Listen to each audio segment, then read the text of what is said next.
honor, country. Those three hallowed words reverently dictate what you ought to be, what you can be, what you will be. They are your rallying point. As a leader, when you fail at one thing, then that one thing could mean a soldier's life or the failure of the mission. All right, 1, 2, 3, short. 1, 2, 6, 5. All right, we're moving, guys. We're moving. In the modern environment, soldiers need to be ready to embrace the suck and being in some of the worst conditions possible. When you're doing such unbelievably difficult tasks, and sometimes it just feels like you can't keep going.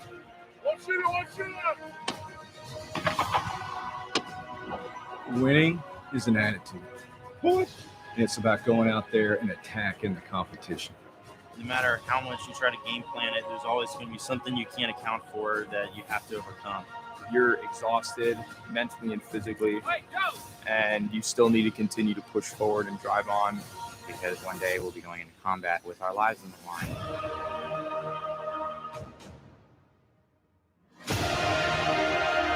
In the evening of my memory, always I come back to West Point.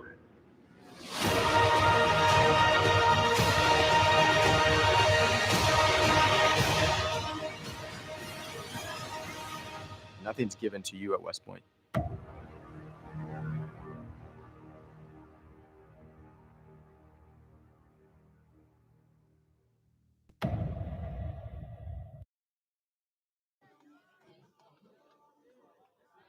And that's the end of the video. Welcome to Sandhurst 2021. This year, 44 teams are competing for the top prize with bragging rights and live the words winning matters. We have 22 West Point company teams, Navy, Air Force, Coast Guard, and 16 ROTC teams, 2 West Point Selects teams, and USMA Prep School. Sandhurst has been hosted at West Point since 1967. The teams have competed in a rigorous 36-hour course to test their warrior spirit, cohesion, and dedication to the mission accomplishment. At the end of the competition, one team will be crowned the champion.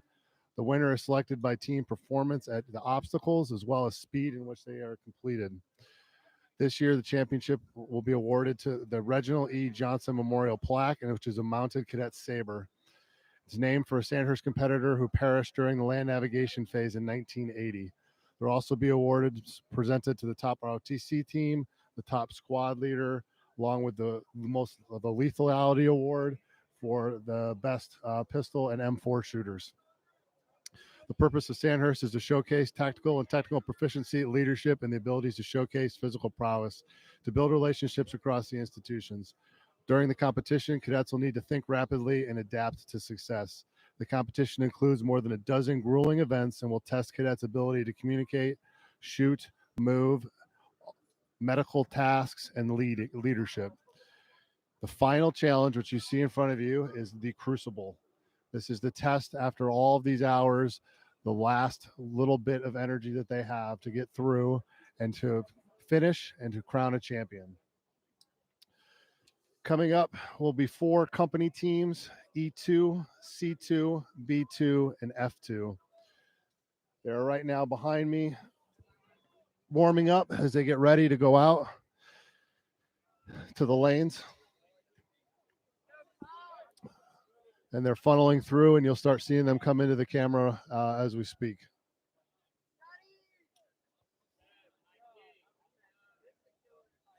The Crucible is parts of 4 challenges. It's made up of 4 challenges. The first one is the low crawl. You'll see that through the camo nets. The second part of the challenge is to go over the different obstacles and barriers. Then they'll have to throw a hand grenade into the window of the house. And then finally, they'll have to carry and go across to a log where they'll have to do sit-ups with a log as a squad, and then race back to the finish line. You got which lane they're in? So in lane 4, I have C2. Their nickname is the Circus. They have a Snoopy patch with a nice little Kevlar on top of it. Their squad leader for C2 is Blake Leon, Cadet Blake Leon. In lane 1, we have F2. B2 is in lane 2. E2 is in lane 3, and C2, which is closest to the cameras, is in lane 4. That is lane 4. So lane 1 is furthest away from the camera. Lane 1 is furthest away from the camera. Lane 4 is closest to the camera. The competitors are now getting up online to start their Crucible challenge.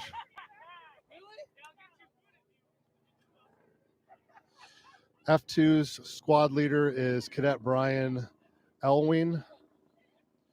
He's in lane 1, leading his team through lane 1.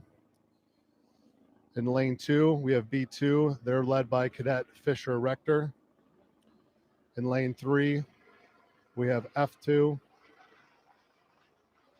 which is Ari Morel, Cadet Ari Morel.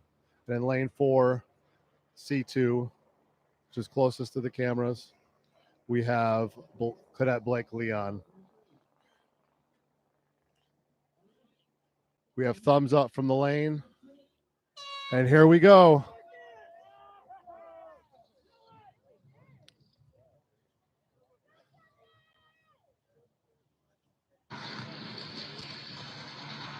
It's looking like lane 1, F2, is first out of the obstacle. And they're now getting down. Last out of the first obstacle is lane 3, which is E2. We're now trying their grenade toss. E2 missed. And they now in, and once they get the grenade in, they're allowed to move on to the next obstacle.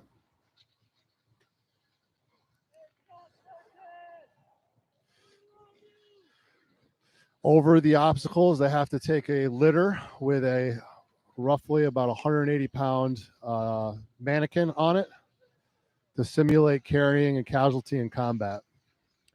Still looks like lane 1, F2 is in the lead as we're moving across the field.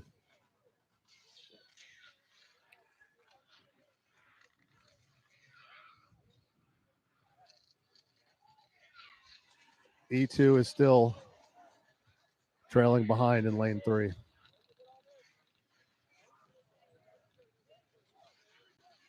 Looks like lane 1, company F2, has hit the grenade throw, and they are already moving 5-gallon water jugs to the end of the course.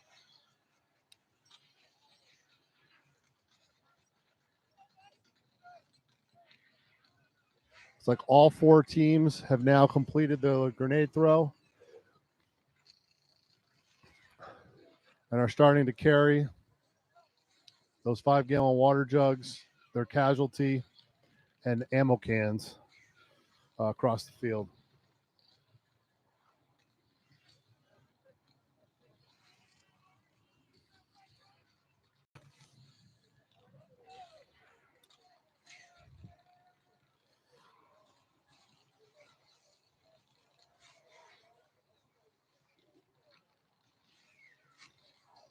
Looks like lane 1 is completed.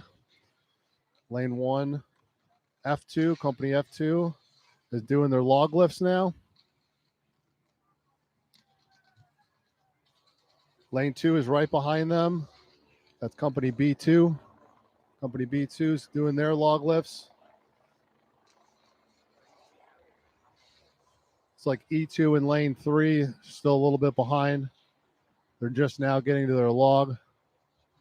It looks like lane 4, who is C2, is on the sit-up portion. Once they finish this task, then it'll be a race back to the finish line.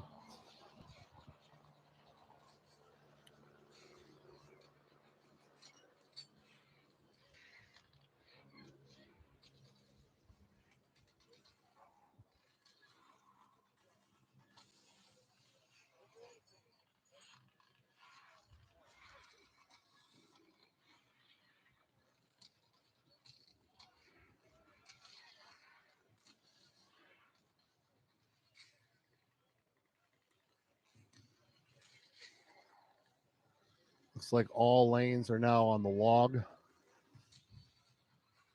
doing sit-ups.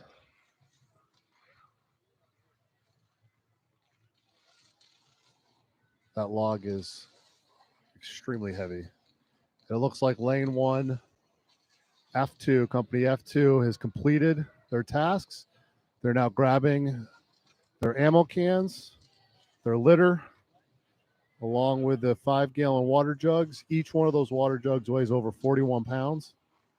And they are now racing back to the finish line.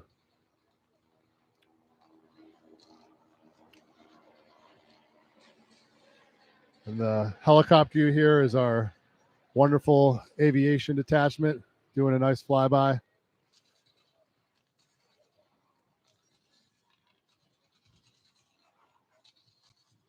F2 is in a monstrous lead.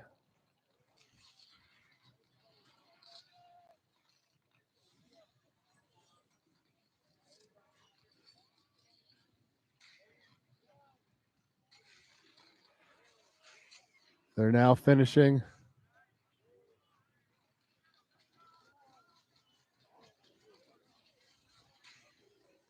And they have one last sprint. It looks like they got a couple more water cans they got to grab.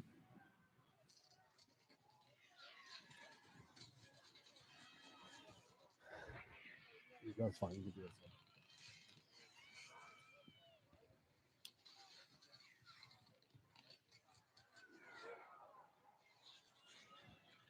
You can see lane 3. It was E2. They've now finished with their exercises with the log, and they're now racing down the field trying to close the gap with lane 1, who's company F2.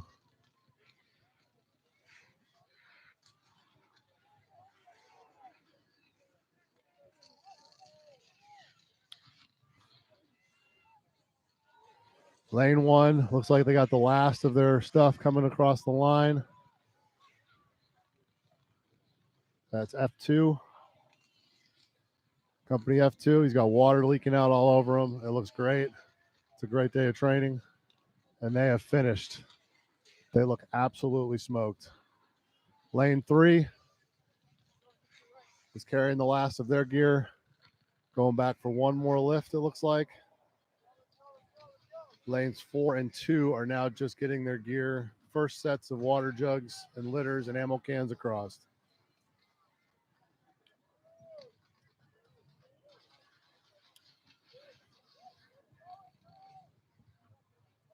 They begin their sprints back down the field.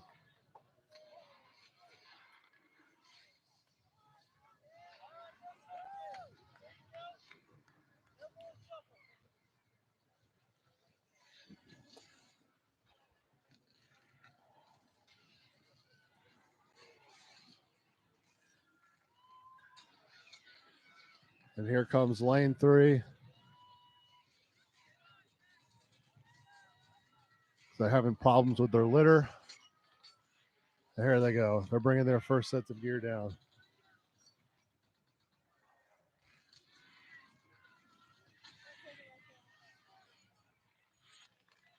Lanes 2 and 4 are finishing with their last sets of gear as they make a race to the end.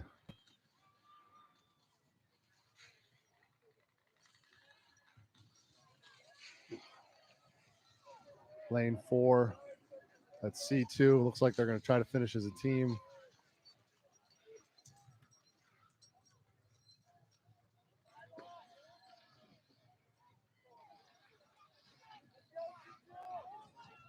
Looks like lane 2, company B2, has a slight advantage. The last water can. Lane 4, C2 struggling with their ammo crates right now.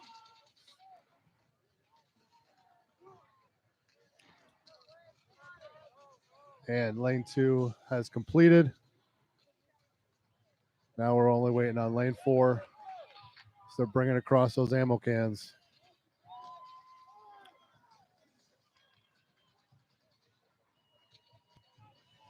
Here they come. And they are complete. And that finishes the chalk. So we had in that chalk, lane 1 came across first, lane 3 was second, lane 2, and then finally lane 4. So over the last 36 hours, on day 1, they had 12 tasks that they needed to complete. Those tasks ranged from functional fitness, grid A assault course. They had the burden, which consisted of logs, squats, and other exercises as they raced across the field. They had weapons assembly, call for fire. They had some medical tasks to complete, putting tourniquets on dummies. They had comms, put together a radio. They had to push some Humvees, and they also had to do the pistol range. After all of that, they were scored, and then they were released, and they did an 8-mile road march out to Camp Buckner.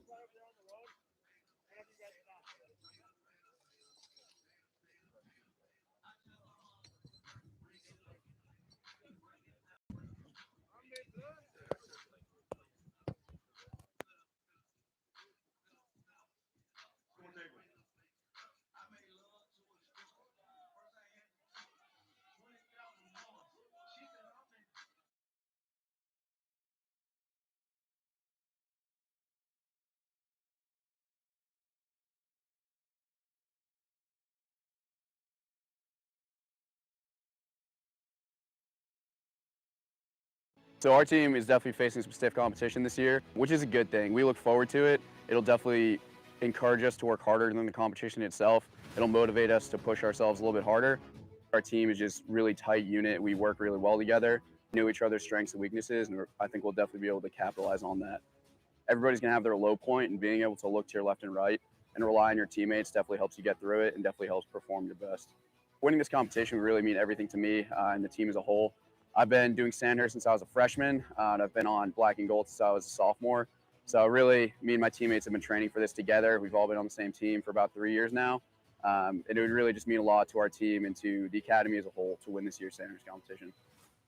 I think we're doing well. I mean, we've definitely made some mistakes, but we're just focusing on moving on, focusing on the next lane, and then just executing.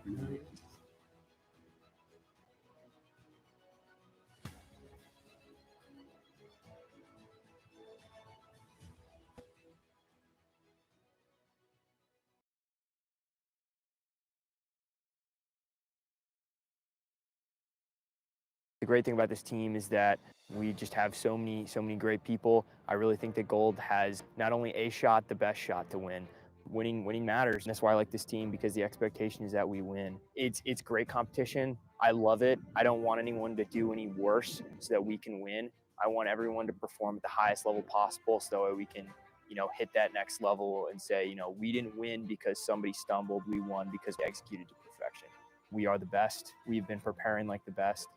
We're not going to quit just because something doesn't go our way. We're going to sell out the whole time because at the end of the day, winning matters. But what matters more is knowing that you can look back and say, I didn't leave any doubt on the field.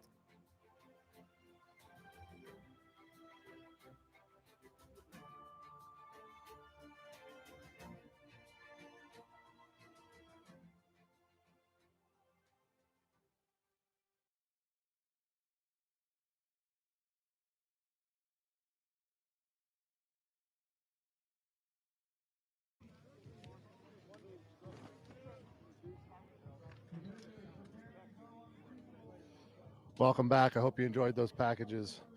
Those are the hard work of the cadets from these teams on day 1. We had the black and gold team, and then we also had some great training on those days. Our next group is getting ready right now. They're standing in front of me. We've got company I2. We have William and Mary College. We have D4, and we also have H1. For the lanes, we have H1 is in lane 1, D4 is in lane 2, William and Mary is in lane 3, and I2 is in lane 4. I2 is led by Cadet Diego Joto. Lane 3, William and Mary, is led by Cadet Mackenzie Cochran. Lane 2 is led by Cadet Justice McHenrick. And lane 1, 8 Company H1, is led by Cadet Ryer Barnes. Looks like we're getting set. We've got Lieutenant General Williams is walking around along with Major General Evans from Cadet Command. So they're here to cheer on our participants. So each of these teams is a 12-member team. 2 have to be female. These company teams were selected out of their companies here at West Point, and then the colleges ROTC programs actually competed in each of the 8 regions. And here we go. Looks like William and Mary's off to a quick lead in lane 3. Lane 1 is also H Company H1. Looks like they're out of the obstacle as well. Already throwing the grenade. William and Mary has already completed their grenade throw, and they are now got the litter. Lane 2, D4, has also hit their grenade throw, and they are now moving over the obstacles as well. All 4 teams have now crossed the first set of obstacles as they race down. They're carrying the litter with a mannequin on it to simulate carrying a casualty through different obstacles. Looks like William and Mary still has a slight lead in lane 3 with company D4 right behind them in lane 2.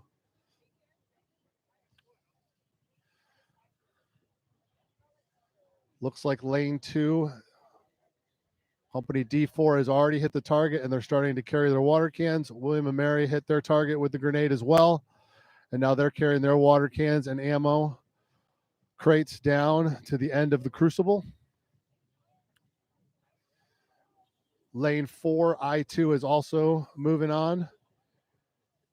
And it looks like in lane 1, H1's having some problems with hitting their grenade. Oh, and they just got it. Now they're moving. So 3 of our teams are arriving for the log. We'll have to lift it over their head. And then they'll also have to do sit-ups with it. First one with the log up in the air is lane 3, William and Mary. The first lane, H1, has now crossed the line. And they're moving over to get their log.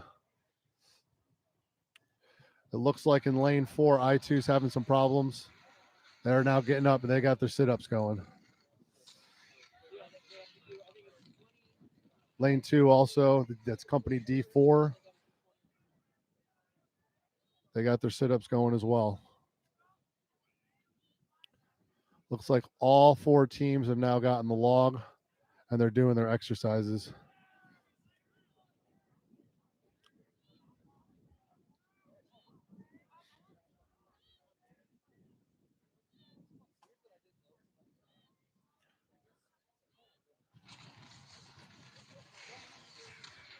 Looks like they're almost all in a dead heat at this point.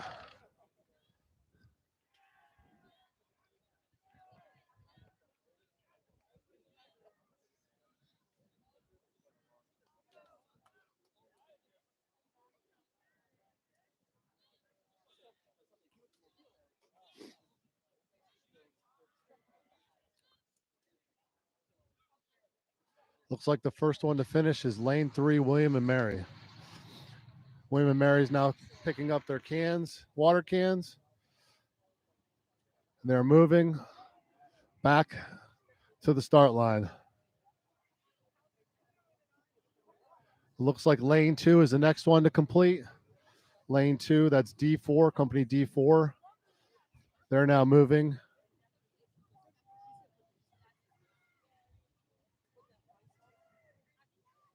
Oh no, D4 still had to do their overhead. So William and Mary has a huge lead.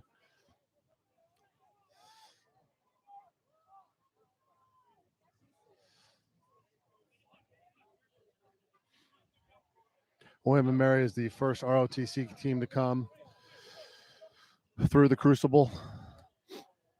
The Crucible is seeded with the teams lowest after day one coming through first. And the last groups that come through will be the ones that are in competition to win it all.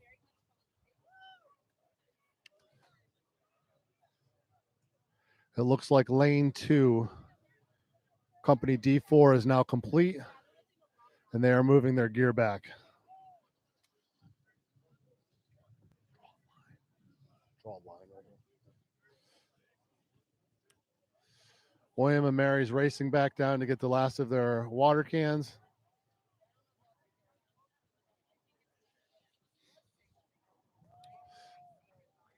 Here comes lane 2.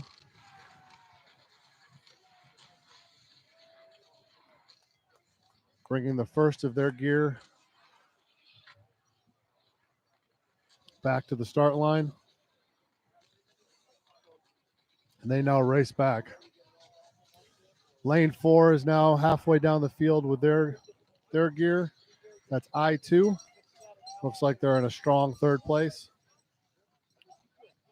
Lane 1, H1 is a little bit behind. All right, here comes William and Mary. William and Mary is completing the last, and they have won this heat of the Crucible. I2 is right behind. They dropped their gear, and they're now running back.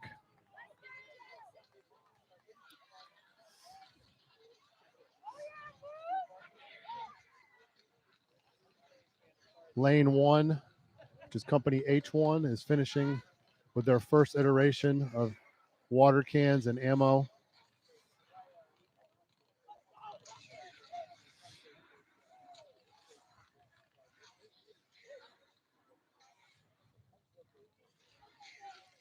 Here comes lane 2, which is D4. Looks like they're coming with the last of their equipment.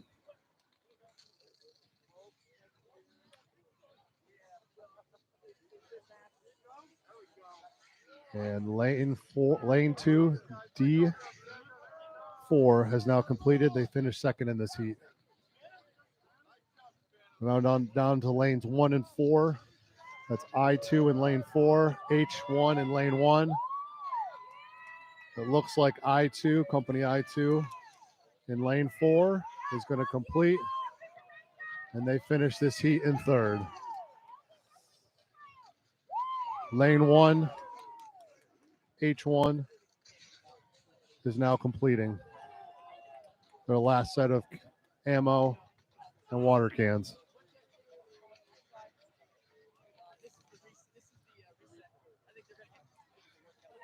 You can see they're struggling, but they're pushing through to finish.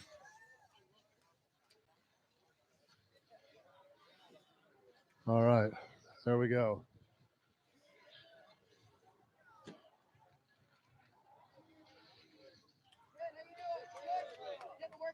And that now completes all the teams.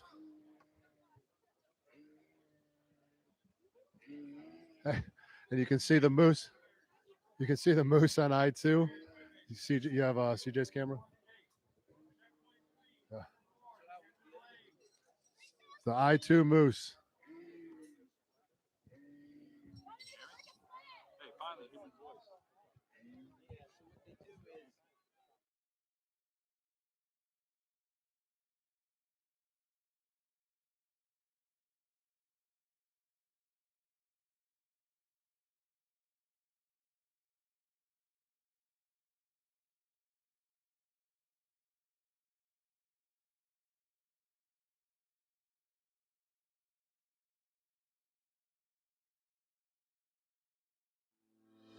It's all of us together. We can take this drive. It's about all of us doing well and doing our best.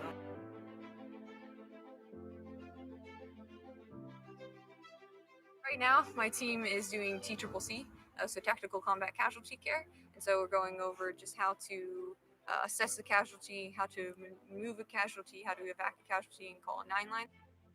So teamwork plays a huge part in TC3 because you can't do it all. There's so much to do, and you want to do it as quickly as possible to increase the chances of the survival of that casualty. And so you break it up as best you can to be effective.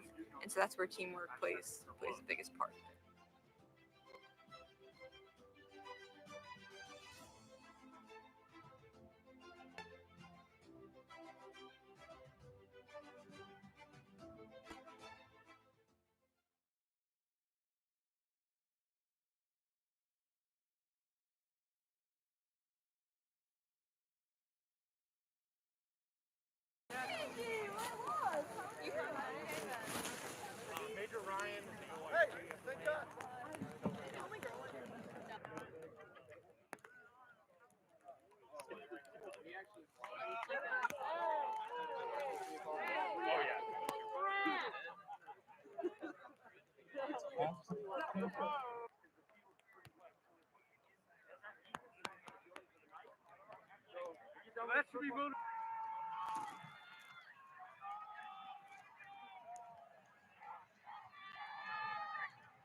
I got all you.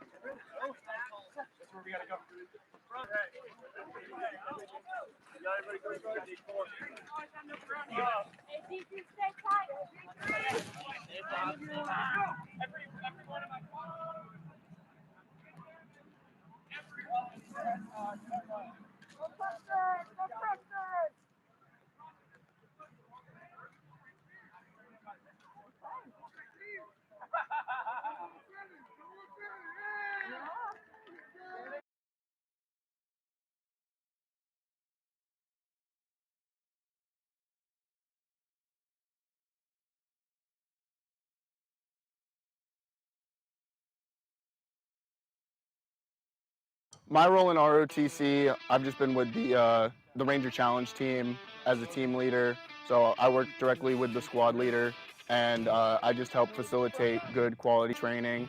My time in the reserves and all the other training that I've gotten to go and get has helped me in ROTC pretty tremendously. Just understanding what it's like outside of the cadet battalion, and kind of having an idea of what's going to be happening looking forward. So you get a better understanding of working with people, the kind of leader that you want to be.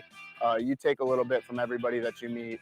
It's just nice to be able to train up some of the other guys that haven't spent any time in actual training and/or field environment. I feel that getting out here and getting after it with other branches, really just seeing the best of what they had to offer and racking and stacking ourselves against them is always a great opportunity to remind ourselves that we're all in the same fight. We're all a part of the United States military, and everybody out here is working towards the same goal. Platoon dispersed, equipment destroyed, moving on to the next target.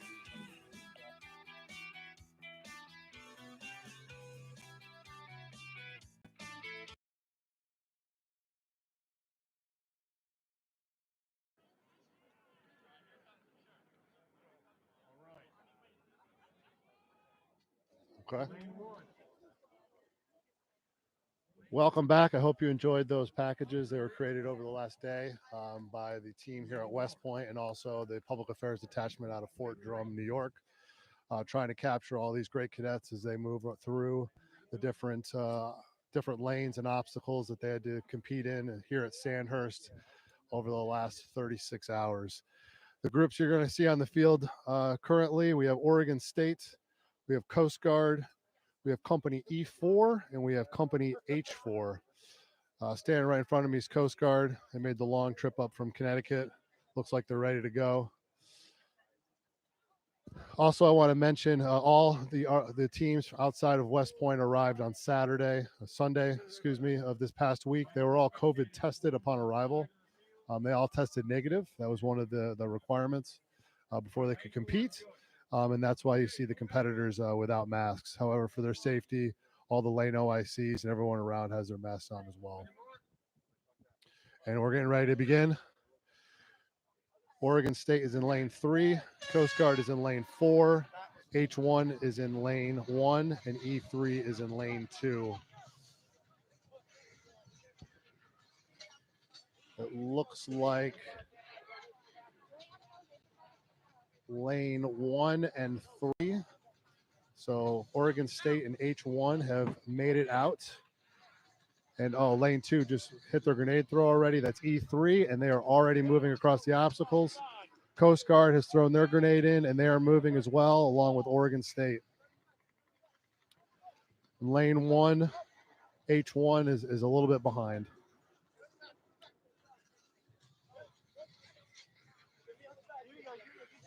That's H4. I apologize. That's H4.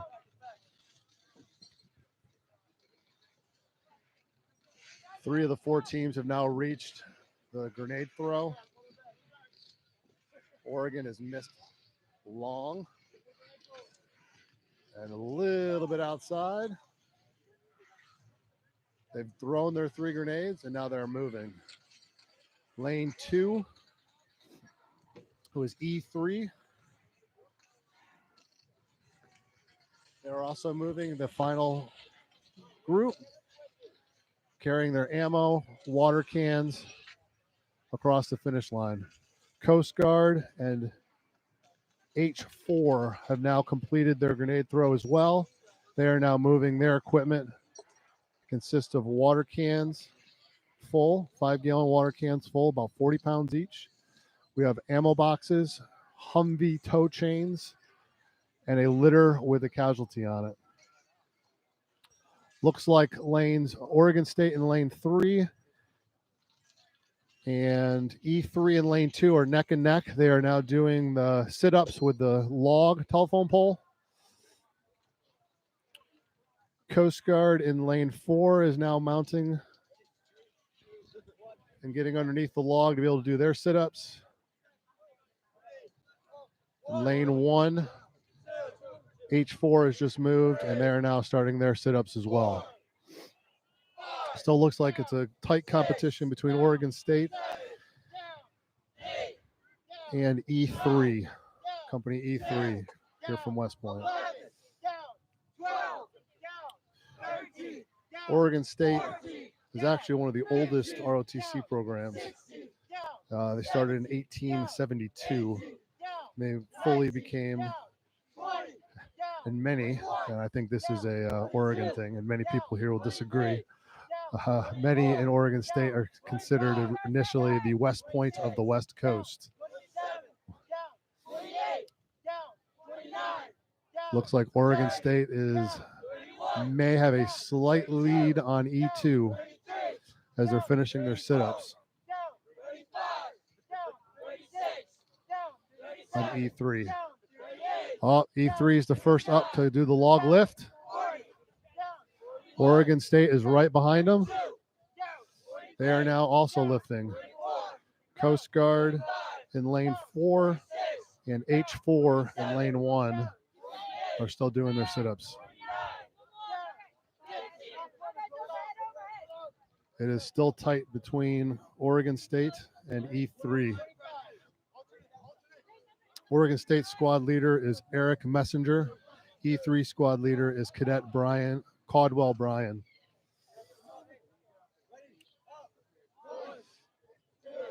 And it looks like they both finish at the same time, and it is now a race between Oregon State and E3 to bring their gear back all the way down the field to the start line. It looks like Oregon State has the first people coming back, has a slight lead, but E3 looks like they're loading up more on each person, so they may be able to get gear back faster. Coast Guard and H4 have now completed their log lifts, and they are now also starting to bring back the gear. Oregon State is the first back to bring the gear back. Ammo cans and water cans coming across. E3 in lane 2 is now dropping their first gear. Oregon State is sprinting back to grab the last of their gear. It looks like they have opened up a slight lead. Here comes Coast Guard. In lane 4, they have now dropped their first gear. And they're beginning their run back. Lane 1, H4 is bringing back their gear. They're struggling a little bit with their litter. Oregon State is making the last dash sprint back with E3 right on their heels.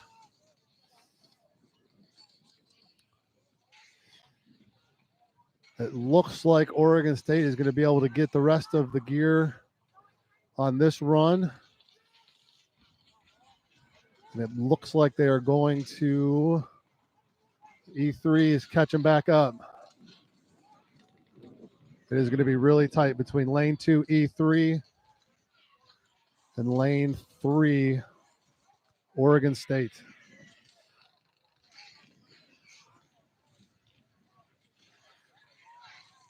Here comes Oregon State.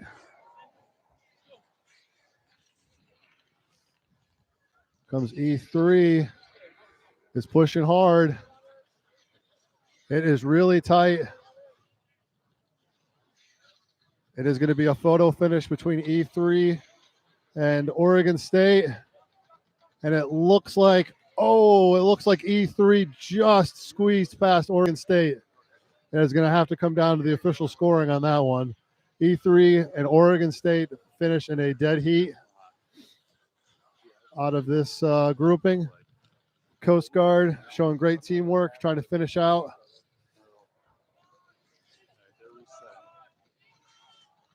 And it looks like lane 1 just completed as well. Here comes Coast Guard to finish up this grouping. They're pushing it hard. And there it goes. They finished. And Coast Guard showed a good effort and just got across the finish line.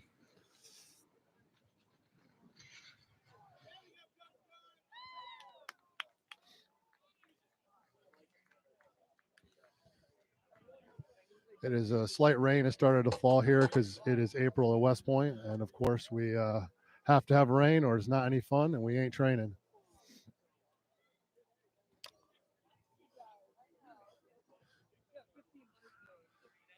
Coast Guard's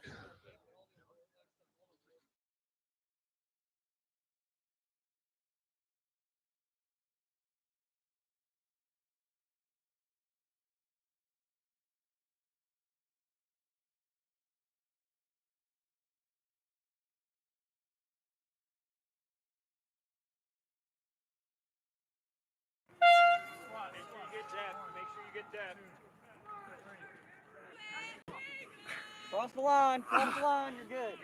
Awesome job. Awesome job. Come on. Guys, come on. 30, done.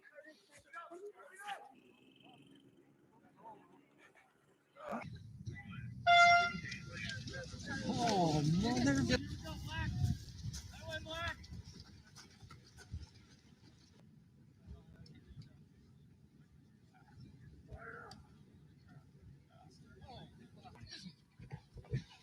Go.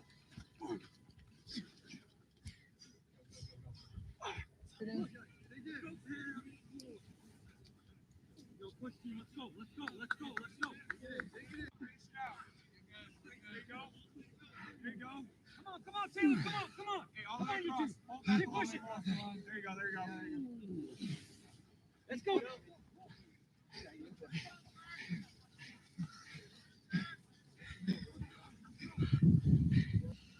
Done.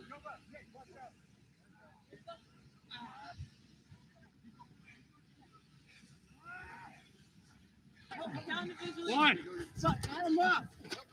3 out of 10 here. There you go. Go, go, go. Get five.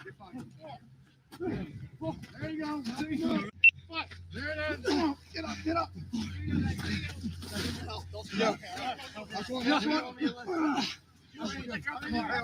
One. We're good. One more. One more. We're good. What are we at? One.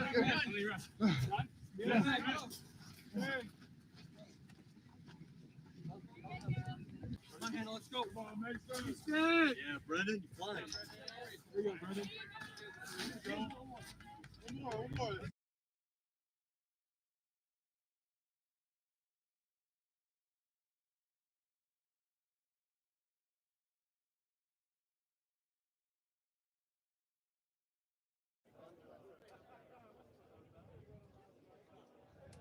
Welcome back to Sandhurst. I hope you enjoyed that package. The pad did an amazing job putting that together. I'm here with the Coast Guard squad leader. Your name? Bladen Harnley. Bladen Hardley. He just completed. He looks absolutely exhausted. Somebody made a joke about going to Burger King. McDonald's is better, so make sure you go there. That is not an endorsement. So what was it like to compete at Sandhurst this year? It was wonderful. It was grueling, very wet, very cold, but it was a really a privilege to be here. You guys are used to being wet, right? Because you're always out on the ocean all the time and in the rivers. Maybe a little bit. It's a little different to be wet on land. So what do you want to do in the Coast Guard? Law enforcement on a big boat out of Alaska somewhere. And out of Alaska, is that where you're from, Alaska? No, I'm from North Carolina. Why do you want to go to Alaska? I love Alaska. I think it's big and beautiful. I've never been. I've always wanted to go. The last frontier. Sounds great. I really appreciate it. Thanks. You guys did really well. Good effort. And hope to see you again next year. All right. Yep. All right. So that was the Coast Guard squad leader. Apparently he wants to be stationed in Alaska. We'll try to figure that one out. And ironically, the next group up in front of me is University of South Florida. So we're going to go from one extreme to the other. In this grouping, we have University of South Florida. We have Austin Pay. They're out of Kentucky, right outside of Fort Campbell, Clarksville. We have Company E4, and we have SFA, Stephen F. Austin. University of South Florida is one of 50 schools to have all four branches, all three ROTC type programs. That's Navy, which also does the Marine Corps, Army, and Air Force. South Florida is located in Tampa, and they basically started ROTC in about 1980 when they became a university. SF Austin also has some very, very fun nicknames that I will not repeat during this broadcast. They've been here in 2019 and 2021. Their college started in 1923. One of their highest ranking alumni is a lieutenant general, Cotton, which only in Texas could you have a name Cotton. Winden, 1955 grad. Austin Pay State University is in Clarksville, Tennessee, right there by Fort Campbell. Started in 1927. They're known as the Governor's Guard. 8 times they've been awarded the General MacArthur Award, which means that they were one of the top 8 ROTC teams, and that's in the last 26 years. So they're a really strong program when we're out there. The last in this group is E4, Company E4 out of West Point. University of South Florida is led by Cadet Ryan Nazar. E4 is led by Cadet Mitchell Koch. E3 Lane 3, which is Austin Pay, is led by Cadet Miles Roth, and SFA is led by Cadet Evan McCord. All right, the teams are lining up. We got Lane 1 is SFA, Lane 2 is E4, Lane 3 is Austin Pay, and Lane 4 is USF, University of South Florida. And they are off. Here they go. South Florida is off really quick. I think they are cold and want to go home. Who would not want to go back to Florida? They're first out of the obstacle in lane 4. Lane 1, SFA, is at their grenade throw as well. But the first ones through are lane 2, that's E4, and lane 4, USF. South Florida is already over the first barriers. And in lane 1, SFA, they are now moving up quick, and they have caught back up to lane 2, E4. Lane 3, Austin Pay is hanging back a little bit. University of South Florida is moving quick. They are now at their grenade throw. They're the first to throw their grenades. And they have already completed it, and they are moving and picking up their gear, and they are moving out. Lane 1, SFA is also complete, and they are moving their gear. And it looks like lanes 2, E4, and lane 3, Austin Pay, have also now finished their grenade throw, and they are carrying those water jugs, Humvee tow chains, ammo cans, and ammo crates down to the finish line. It looks like South Florida is the first to get all their gear across the line. They're moving over to the log, getting the log on top of them to begin their sit-ups. Lane 1, it looks like they forgot an ammo crate and had to run back and get it. They have now fallen behind. Lane 3, Austin Pay, they are now also doing the log sit-ups. Lanes 1 and 2, SFA and E4, company E4, have fallen behind.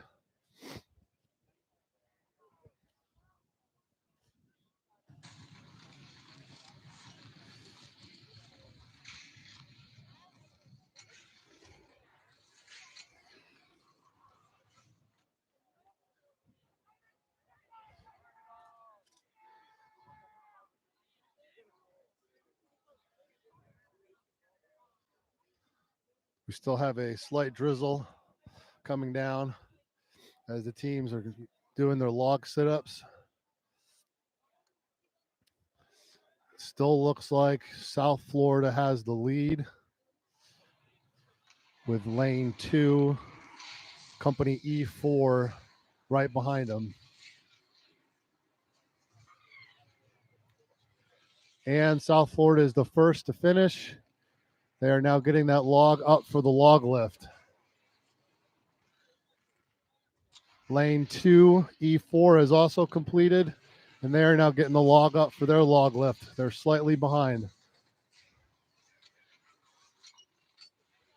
Oh, it looks like lane 1. Lane 1 is caught all the way back up. Lane 1 is SFA. They flew through those sit-ups. They are now doing the log lift. And so is lane 3, Austin Pay.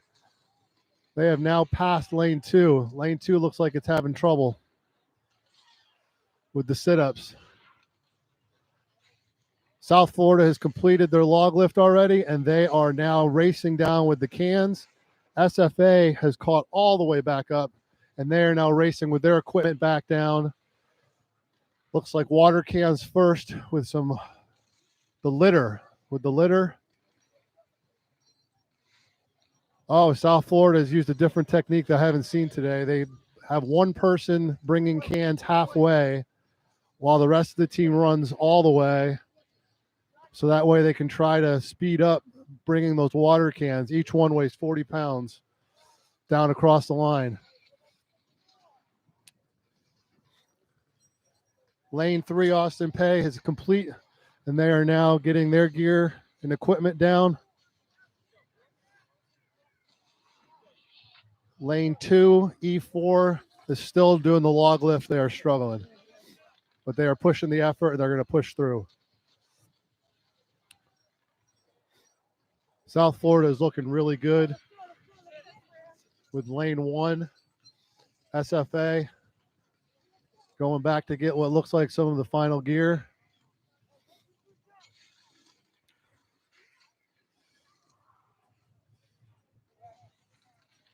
Here comes South Florida. Looks like they're bringing the last of the water cans. Now they have the ammo crate and 1 litter left. It looks like their strategy may have paid off. Lane 1, SFA is still trying to bring down their water cans.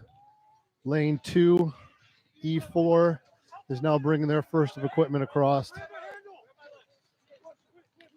And here comes South Florida. They are flying, and they are going to win this heat. They actually may have made up a lot of time. This is one of the quickest I've seen. And Carmine, don't have a heart attack. Your camera almost got taken out. All right. Lane 1. SFA, they're now pushing hard. Looks like they're going to finish in second in this heat. Here they go, and they're across the line as well. They have now complete lanes 2 and 3. Austin Pay, it looks like this is their last grouping that's coming across. And they will be complete as well. Lane 3 is E4. And they're still grinding it out. Here they go. They're also, lane 3 is complete, Austin Pay University. And lane 2 is now bringing the last of this stuff up.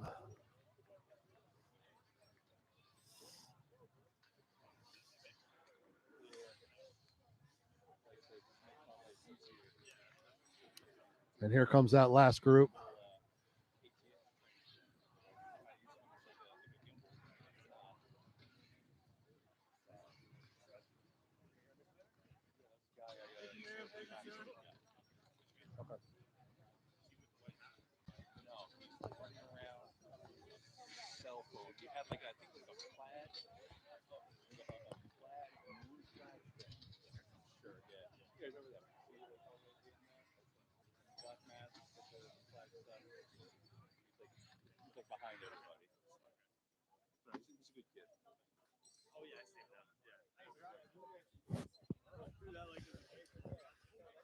I'm here with Cadet Madeline Schaefer. Madeline Schaefer's from Melbourne, which is actually where my parents are currently living. They live out at India Atlantic Beach. It is a nice area. So how was it to compete at Sandhurst this year? It was a great time. I'm only an MS2, so this is my sophomore year. I have a long way to go. But it was a great experience, a lot of training, a lot of effort went into it. It's nice to see us as a team execute. How cold was it for you? It was a little different than Florida, not gonna lie. 40, we never really see 40, especially during this winter, but it was better as a team. What was your favorite event? My favorite event probably had to be the obstacle course. Definitely. So you did that today, right? What was the worst event?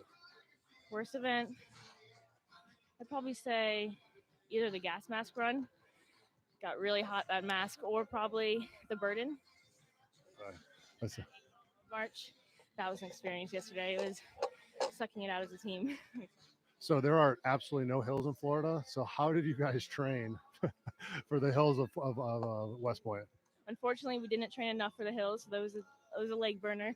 A lot of us experienced some cramps, but we just pushed through it as a team, knowing that we got it end in barracks in the night. So this summer you're going to do the bridges of the Intercoastal right by your hometown? A lot of the Stairmaster.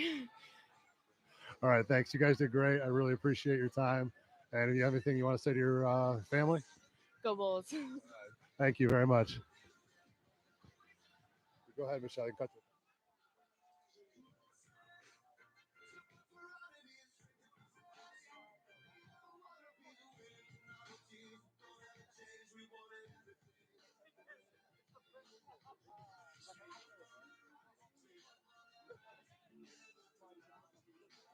My role in ROTC, I've just been with the Ranger Challenge team as a team leader. So I work directly with the squad leader, and I just help facilitate good quality training. My time in the reserves and all the other training that I've gotten to go and get has helped me in ROTC pretty tremendously. Just understanding what it's like outside of the cadet battalion, and kind of having an idea of what's going to be happening looking forward. So you get a better understanding of working with people, the kind of leader that you want to be. You take a little bit from everybody that you meet. It's just nice to be able to train up some of the other guys that haven't spent any time in an actual, training indoor field environment. I feel that getting out here and getting after it with other branches, really just seeing the best of what they had to offer and racking and stacking ourselves against them is always a great opportunity to, remind ourselves that we're all in the same fight. We're all a part of the United States military, and everybody out here is working towards the same goal. Platoon dispersed, equipment destroyed, moving on to the next target.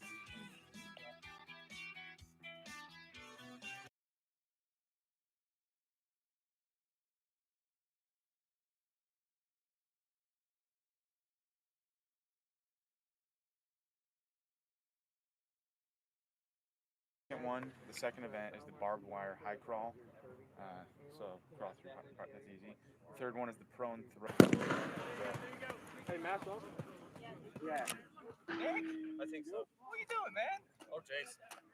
I'll hold on to it.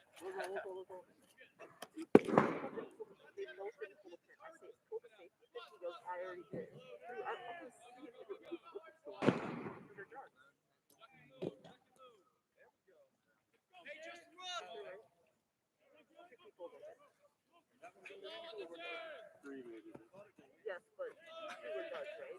So 5 minutes. 5 minutes? Yeah, no.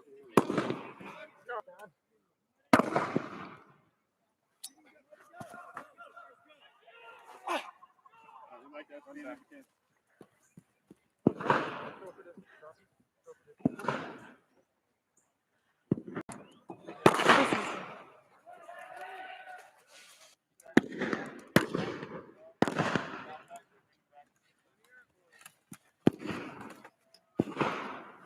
Carry it back to the line. Let's put that. Okay.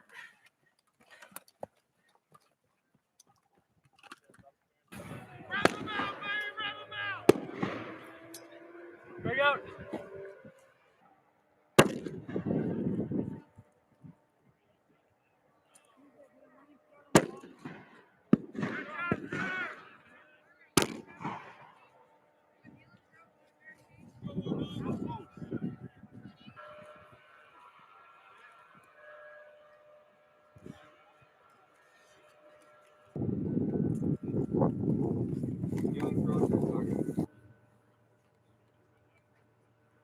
And everybody along this line is doing the same op.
Welcome back. I hope you enjoyed those packages.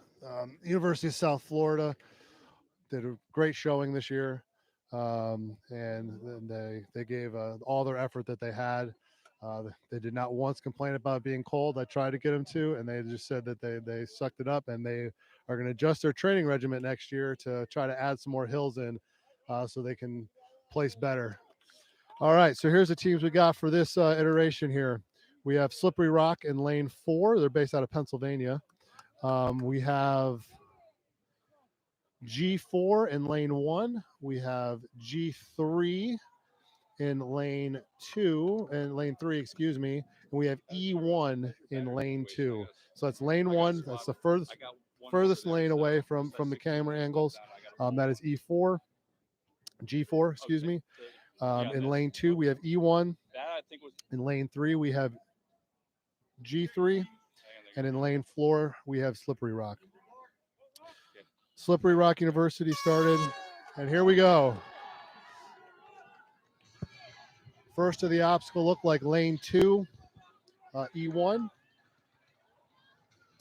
They are led by Cadet Colton Whitesell. Slippery Rock is already throwing their grenades. In lane 4, lane 2 and 3 are first out. That's E1 and G3. And Slippery Rock has now also completed, and along with lane 1, G4, company G4.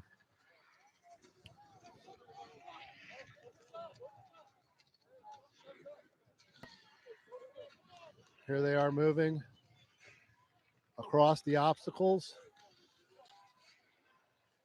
Looks like the first one to complete their grenade throw was lane 2. Lane 2, that is E1.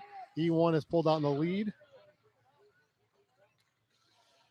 Lanes 1 and 3 are still trying to complete, and lane 3 has now completed their grenade throw as well. Lane 3 is G3. That's company G3. Slippery Rock has completed. All 4 teams have now completed and are starting to carry the gear down to the end of the field.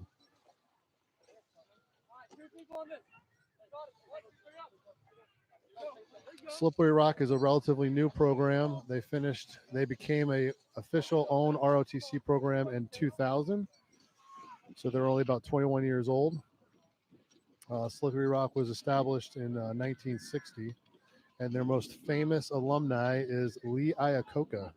Yes, that Lee Iacocca, the longtime CEO of Chrysler, that led them back in the 70s and 80s to be one of the best car companies in the country.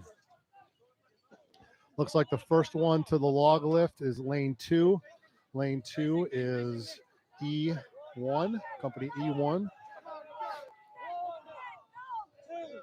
Slippery Rock is also doing the log lift.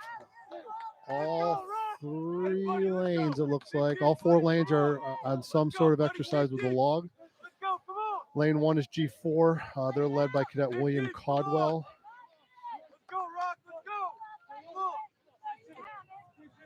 Lane 3, G3 is led by Cadet Andrew Mizell. And Slippery Rock in lane 4 is led by Cadet John Durbin.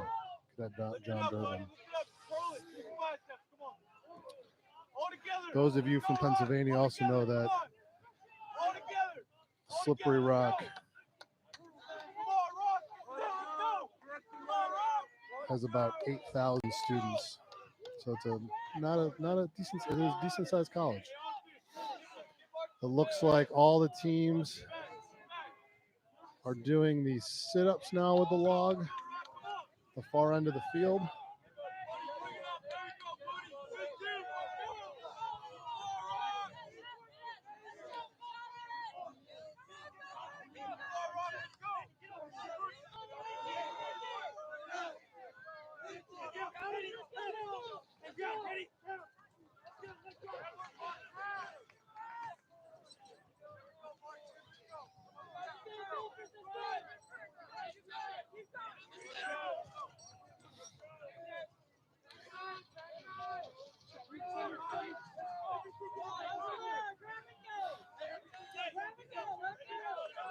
What looks like lane 1 is the first to finish their exercises. That's lane 1. That's company G4.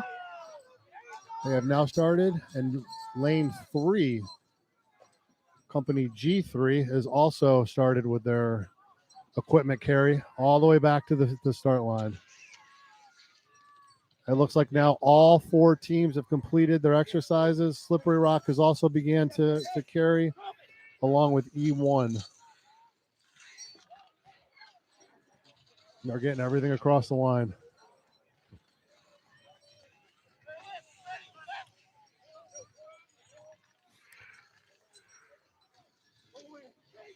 I mean, this one cadet is a monster. He's got the tow chain, he's got an ammo crate, and he's got a 40-pound water can as he comes flying across the finish line. And now they're moving their way back. And Slippery Rock is coming across to drop their first gear along with lane 2, which is E1. G3 and G4 are in a tight race.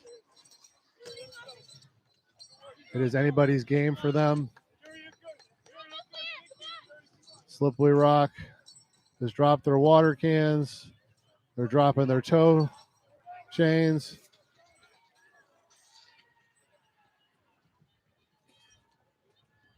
And now they're taking off. Here comes, it looks like lane 3, G3 is in the lead.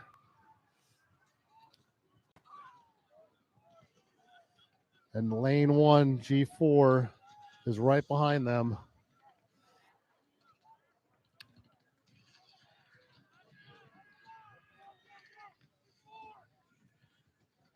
And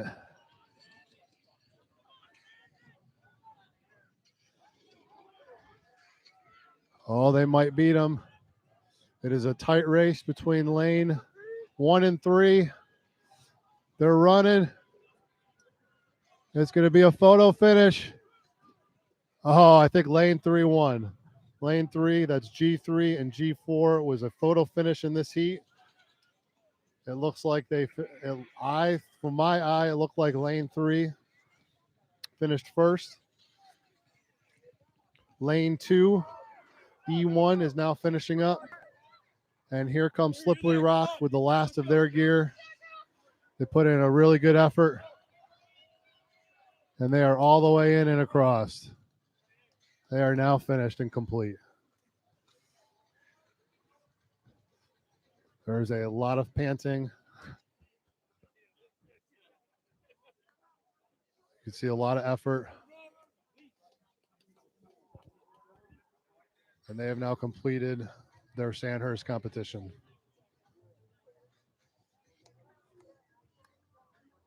Hey, who's the squad leader?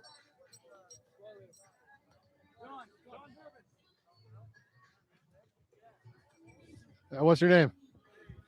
John Durbin from Slippery Rock University. I'm from Slippery Rock University, pretty much, right in the hometown. Yes. How was it to compete in Sandhurst this year?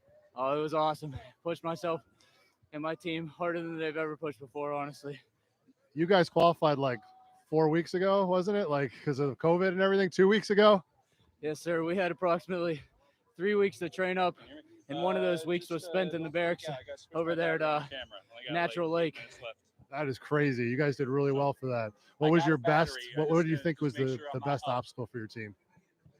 I think that we enjoyed the commo and the gas mask lanes the best. They were the most physical, it seemed like, but from what we got from the graders, they said that we did really good. So a little bit more interesting. What was the hardest one? Which one do you never want to see again? I never want to see that 8-mile rough march again. These hills in West Point are not to be messed with. Thanks very much. Congratulations on finishing.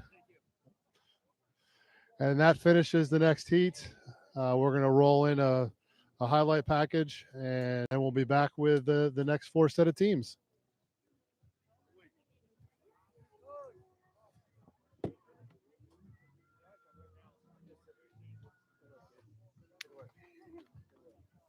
I don't know. I kind of had lost. Multiply by 3. I did 2 runs. So wait, 1, 2, 3, 4, maybe 5. So 15. Got to be more than that, though. 15, 16 would be my guess.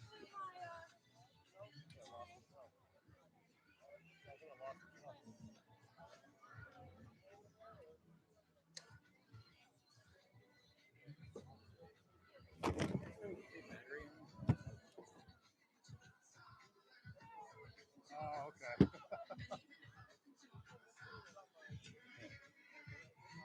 I'm doing a live stream. Doing a live stream right now. You Yeah. got the back on you. Yeah. They said black and gold is going at the end. Okay. So just a heads up. All right. Thank you.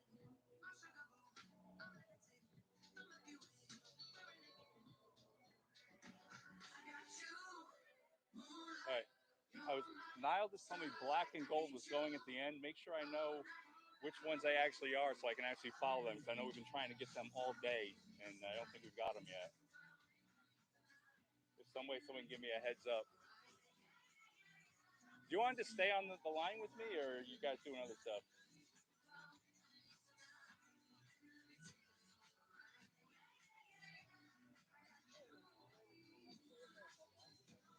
Right, but I just don't know which lane they're going to be in. And they don't have, well, actually, I guess I would know they don't have marks on them.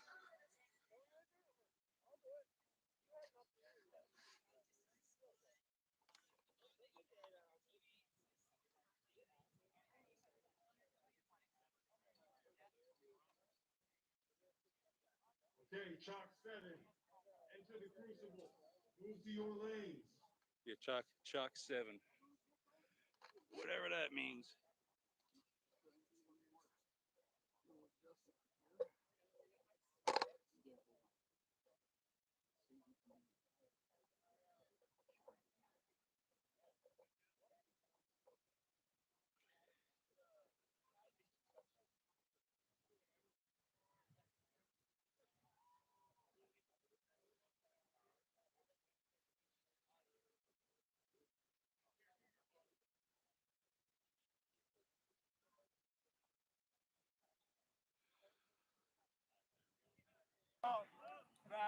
Three. Bring weights coming up.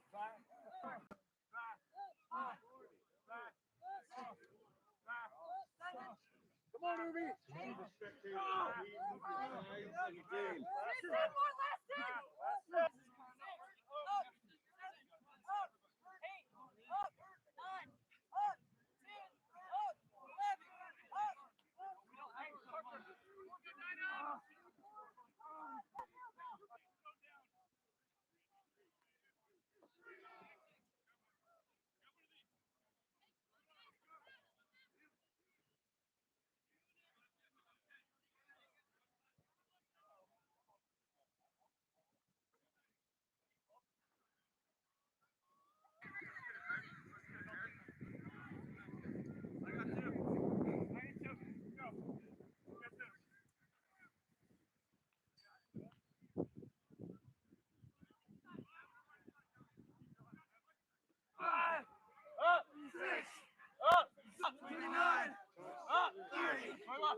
Together.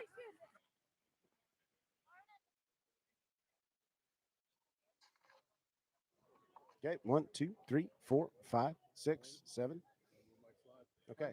I'm here with Major General Evans, commander of ROTC programs, Cadet Command.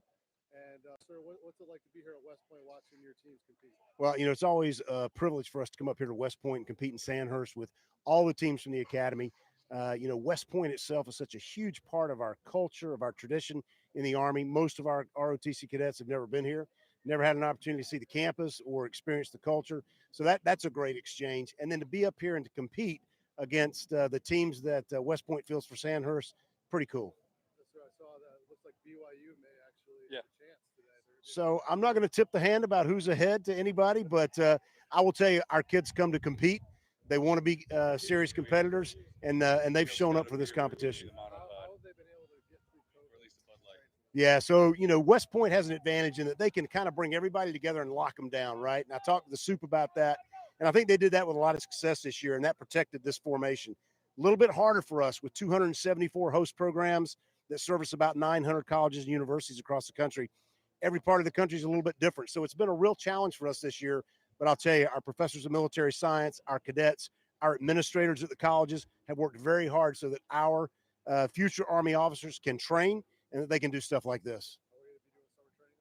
Absolutely going to be doing cadet summer training at Fort Knox, and we are looking forward to it. You bet. Always a privilege to be here. That was Major General Evans, commander of Cadet Command, and he's here visiting his ROTC teams. Richie, you can cut. Thank you, sir. I really appreciate it. You know Rich Patterson? Lane 2. Lane 3.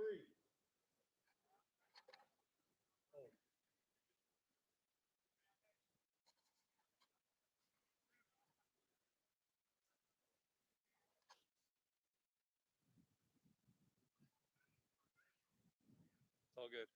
Like I said, it's nice to know when I'm hot. So, are you guys taking my audio or just CJ's? All right, good. Just was hoping we didn't get caught on a hot mic with some of the things we were saying before. Yeah.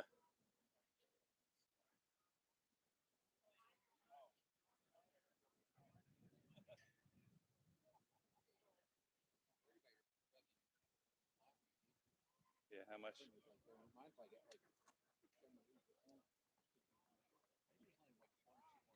What's yours? What's yours at? Lane 4. Yeah, what's mine at? Shit. We should be good. No, CJ was just concerned about my live view battery. I'm at like I think 40-something%. He said it's on my back right now, so I still have to see what happens. Which is weird because I charged them both. Oops, here we go.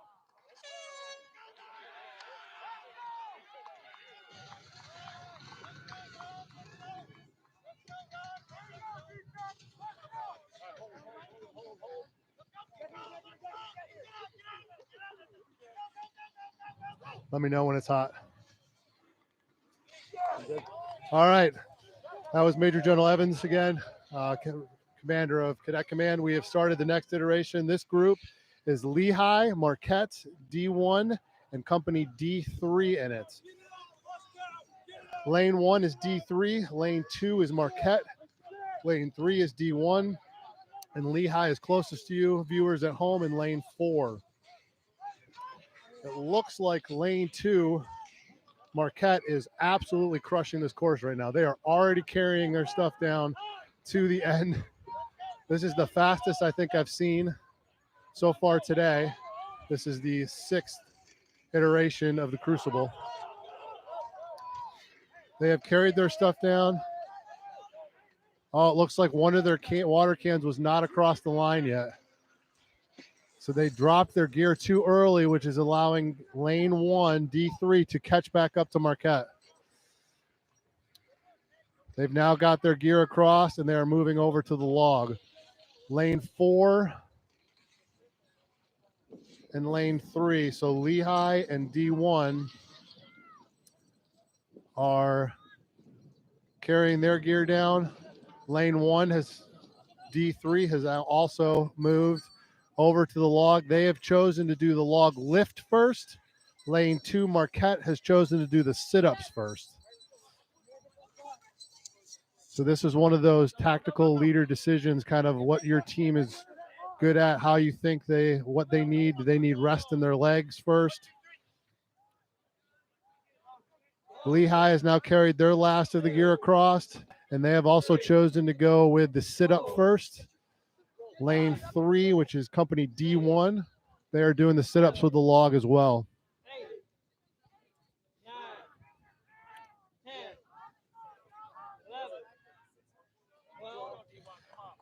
So far, the fastest time today is William and Mary, 5 minutes and 36 seconds. So William and Mary had the fastest time so far today. It looks like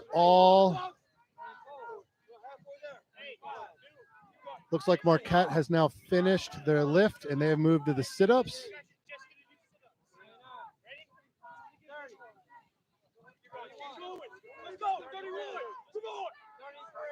And now they are lifting again. I don't know if they did not do proper lifts. Sorry, big thumb. Lane 4, Lehigh, is also doing the log lift now. Lanes 1 and 3 are still doing the sit-ups with the log.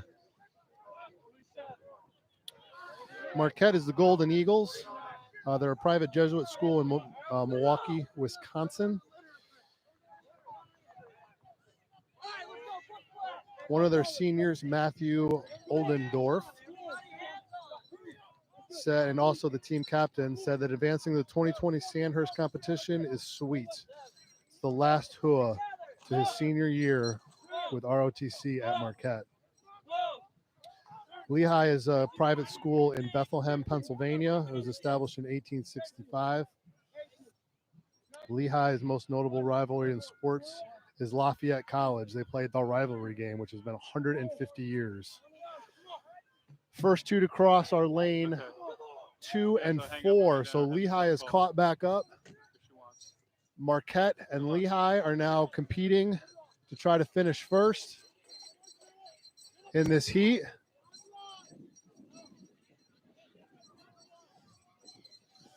Lane 1 has now gotten their stuff across. That's D3. And lane 3, D1, is also getting their first set of equipment across as well. Lehigh has completed their first iteration and are now sprinting back to the far side to grab more gear. Lane 2, Marquette.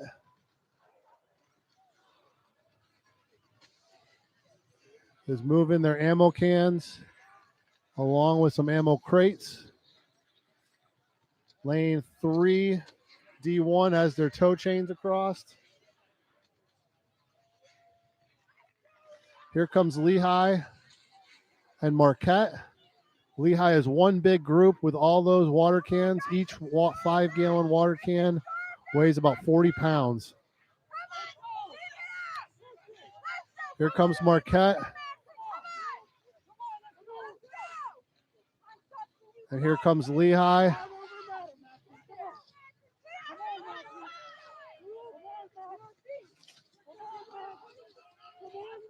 Here comes Lehigh. I think they are going to complete. And they are the first to complete. And it looks like it may have been one of the fastest times of the day. And here comes Marquette. And they finish next in lane 2. Lehigh had no penalties in their time as well. Lane 1 and 3 are left on the course. Lane 1 is D3. It looks like they're about to finish. And lane 3, D1, is bringing across the last of their gear as well. And they have now completed as well. Lehigh was smoking this course today. Where's the team captain? Cadet Fish, how are you? How are you, sir? Good. So you just finished? We just finished. What was your favorite part of today? Probably, I would say the moment that we found out that we were not running up the hill from the staging area. That was a big morale booster right there. What was your favorite event yesterday? Yesterday, say, what do you think? The gas mask run? That was your favorite part, the gas mask? Yeah, I think we're tougher than we look. What was the worst part? Also the gas mask run. His favorite and his worst. Where's your hometown? We're from Bethlehem, PA. You're from actual Bethlehem? No, I'm from New Providence, New Jersey, sir. Who do you think was the all-star of your team? All right, come on up. Team leader. All right, team leader. What's your name? My name's Elias Pasecki, Where are you from? Nazareth, Pennsylvania. Nazareth, Pennsylvania. What was your favorite part coming to West Point? My favorite part was definitely the ruck, 8-mile ruck march. Yeah, you like that? Yeah, yes, Part of sir. light infantry? Yes, sir. Let me tell you a secret. Go artillery. If you go artillery, you get to walk and you get to blow stuff up. Sounds great. So what was the worst part? Worst part for us, I'd say probably, worst and funniest part was when Flanagan jumped off the Zodiac and went right under, head under. Where's Flanagan? Oh, come on over, Flanagan. All right, so what's your name? Kyle Flanagan, sir. Where are you from? From Tarrytown, New York, just 20 minutes north of the city. Yeah, Tarrytown. All right, you're home. What's it like to be home at West Point? It's nice, sir. I've only been here like 2 times before, but I love it here. It's a beautiful campus. All right, so talk about the Zodiac. So it was your favorite event, right? Yeah, my favorite event by far. We thought so. I had to jump in, go to the bank, and get a water jug. Me and the Wojtek, the front guy, we look down, we see the rocks right there. We're like, oh, it's only knee deep. I'll jump in and go grab it. I jump in, my whole head goes under, and I'm just squirming up to the top. And I come out, it's freezing cold. It was crazy, but I made it, got the jug, threw it into the boat. We made it back. So did you have a change of uniform with you, or were you wet for the rest of the day? No, sir, I was wet and freezing the rest of the day. Man, you still have all your toes? All right. Well, powered through it. Well, I'm glad you completed. Congratulations. You guys had a smoking fast time. Do you know what your time was? Yeah, so that was the fastest time so far was William and Mary. So you guys may have had the fastest time of the day so far. Congratulations. All right. Yep. Take it easy. All right, Richie, you want to cut to a package?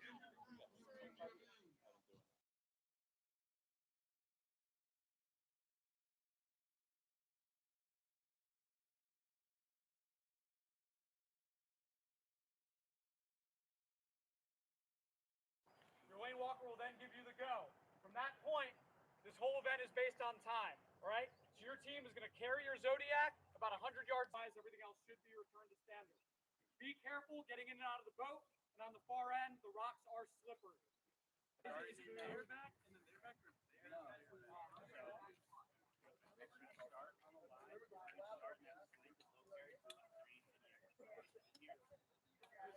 him a thumbs up on the road.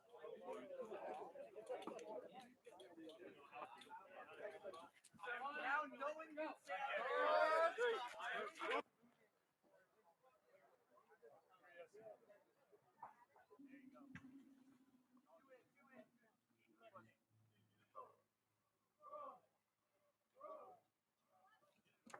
everybody in?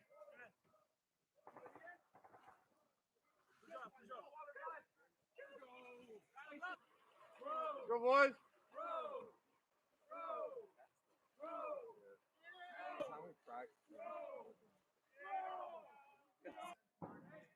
Wide to the left. It's going to be a big swing. Big swing. Big swing. Wait, slow down. Get it above the gate. All right, there you go. Watch it. Okay, we're going to the left. To the left. Left side, get a little ball. All right, everyone get their oars.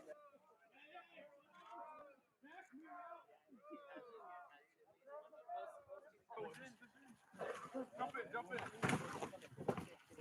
Push. Grab a paddle. There you go. Nice. Right over in front. Right over in front.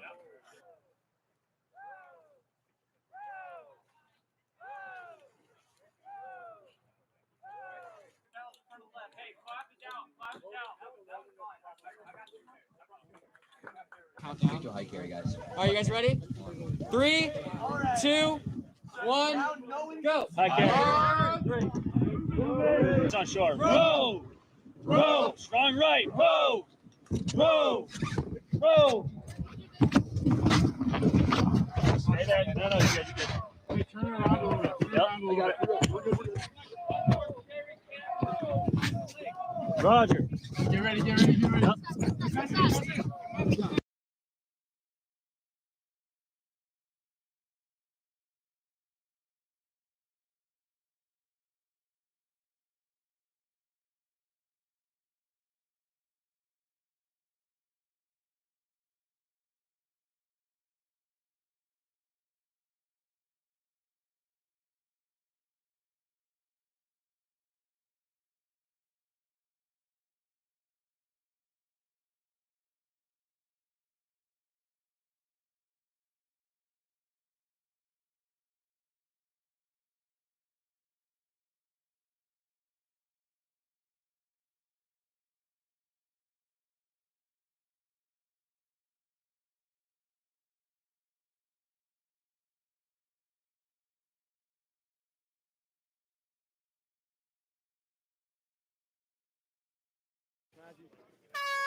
Yep.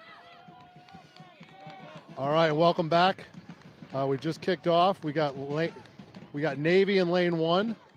We have company D2 in lane 2. We have James Madison in lane 3. We have company A4 in lane 4.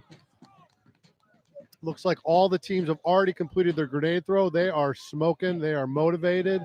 They know that they are in some of the top teams and that they can have a chance to win this competition. Navy has already completed the obstacles, and they are now doing their grenade throw. Lane 2 is D2 has finished their obstacle. Navy has already thrown the grenade in. Lane 3, James Madison has also finished their grenade throw, and they are now moving out. Both them and Navy are neck and neck as they move down to the finish line, the end line. All 3 teams have now completed their grenade throw into the door, and they are now starting to move their gear.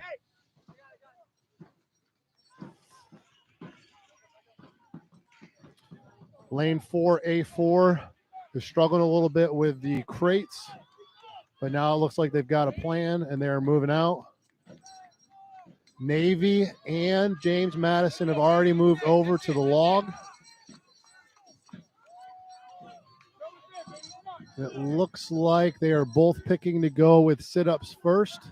Lane 2, that's D2, has also moved to the log, and they are doing sit-ups. Navy is led by midshipman Jake Kinnair. D2 is led by Cadet Tim McPauley in lane 2. James Madison is led by Amanda McCavey. And A4 is led by Luke Whitman. Cadet Luke Whitman.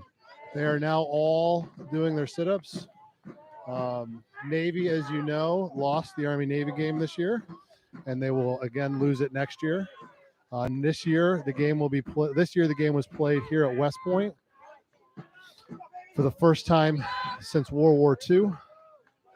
This upcoming fall, in December of 2021, it'll be played at MetLife Stadium in New York City.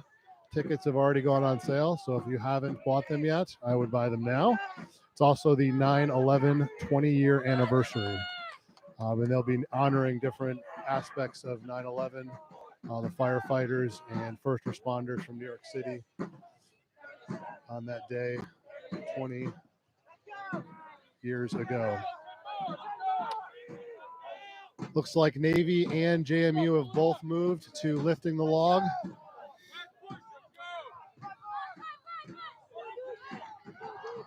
And D2 and A4 are still behind. And the first to finish is James Madison. They are now rushing back with their equipment. James Madison is in Harrison, Virginia, out there in the Shenandoah Valley, right next to Massanutten Ski Resort. It's a great place to go skiing. And here comes James Madison. They are getting ready to drop their first set of gear. Navy is now transitioned. They are carrying gear. Navy, it looks like, is going a little heavier on what they're carrying to try to finish faster. JMU looks like they're carrying what they can. And they are getting across. Now both the company teams, D2 and A4, have finished, and they are starting to carry their gear as well. JMU is getting their gear across. Looks like they've got one more set of things to get back across. Navy is sprinting back down the field. Navy's team is a club. It's called the Infantry Club. And most of them are aspiring to be Marines or SEALs, Navy SEALs. Here comes JMU, James Madison. It looks like it's their last group that they're picking up to carry. The two company teams, D2 and A4, are getting their first set of gears across. They're pushing hard. Navy is sprinting back It looks like they're going back to get their last set of gear as well. JMU is grabbing the ammo carry, and this is it. That is the last of their equipment. They're about halfway down the field. It looks like Navy is just behind them. They've got one crate left as well. They are going to try to catch up. I don't think they're going to be able to do it. It looks like James Madison is going to win this heat. They are sprinting. They got the last of it, and they are across, and they are complete. Navy is in second.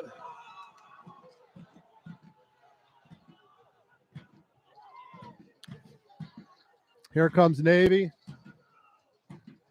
Navy's finishing up, and the last of their gear is coming across right now. All right, there we go.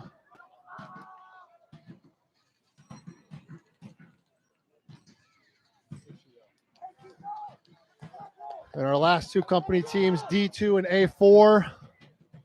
Here comes A4. It looks like they are going to finish in third in this heat. D2 is pushing hard.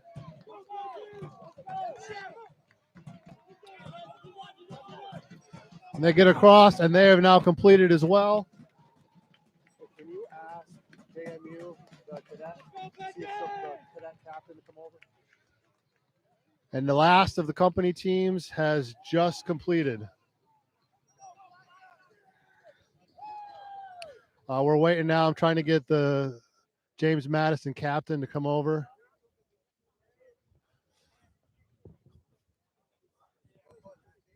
Here he comes. He's walking down. How you doing? What's your name? Tim McBoyle, JMU. JMU, out there in Virginia. Where are you from? Our school is from Harrisburg, Virginia. I'm originally from outside of Philly, Horsham, PA. Yeah, all right. So you guys did a great job on this. What do you do to train for it? Oh, man. A lot of our training definitely consisted of physically grueling PT and sessions at night. Just nonstop. This team is the best group you can work with. Never complain about anything. But a lot of physical activity as well as good training, including physical activity into it. Keep our minds right, keep us mentally strong as well as physically strong. What was your favorite event here at Sandhurst this year? I would like to say our favorite event might have been the M4 pop-up range, just because we were a little nauseous going into it. We weren't sure how we were going to do. Our training wasn't as good as we wanted it to, but our team showed out and we got a really good score for it. What was the worst thing about Sandhurst 2021? Worst thing about Sandhurst, I would say, would have to be the 8-mile ruck march to Camp Buckner, which I'm sure a lot of teams have been saying. But again, we finished really well on that. With that mental toughness, physical strength, we got through it. Thank you very much. I appreciate it. You guys look good. All right.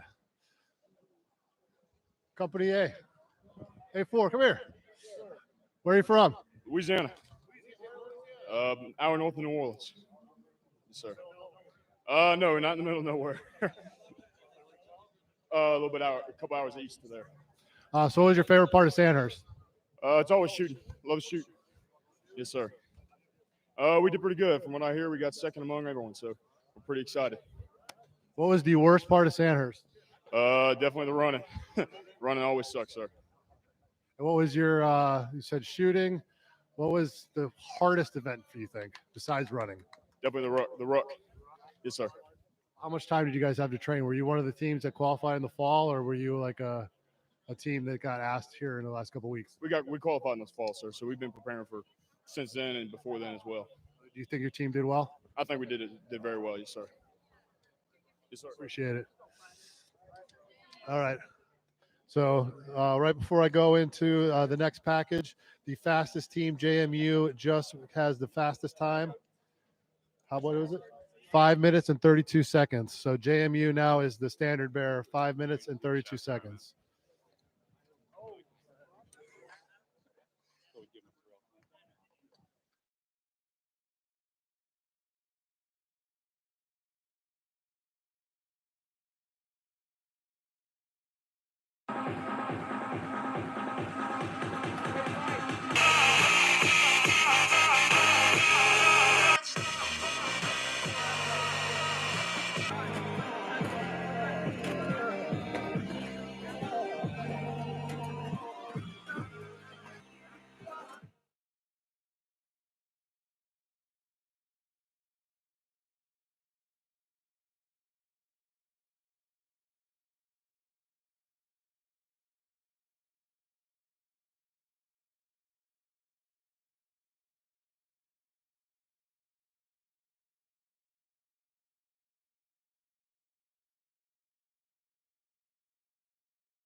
Welcome back. I hope you enjoyed that package. I hope you've enjoyed this broadcast today, brought to you by the West Point VI team in the Public Affairs and Communications Office. They've been doing a great job helping to bring this coverage to all the families and competitors that couldn't be here today due to COVID. Speaking of that, I just wanted to remind everybody that all these teams were tested as they came in from out of state, and then they used controlled monitoring over the last week as they did their train-ups. A lot of West Point has already been vaccinated as well, including myself, and we're able to beat COVID and still train at the same time as we prepare these cadets to be lieutenants out in our Army facing an uncertain future. All right, so in lane one, we've got Louisville, I believe. Yes. Okay, lane one is Louisville. Lane 2 is Gonzaga. Lane 3 is Texas A&M. And lane 4 is Company B4. Company B4. They are the highest, one of the two highest company teams right now. Company B4 and Company F1 are looking really good. Louisville's captain or squad leader is Cadet Ethan Sent. And we're getting ready to go. And here we go. All four teams are off. They're diving right in there.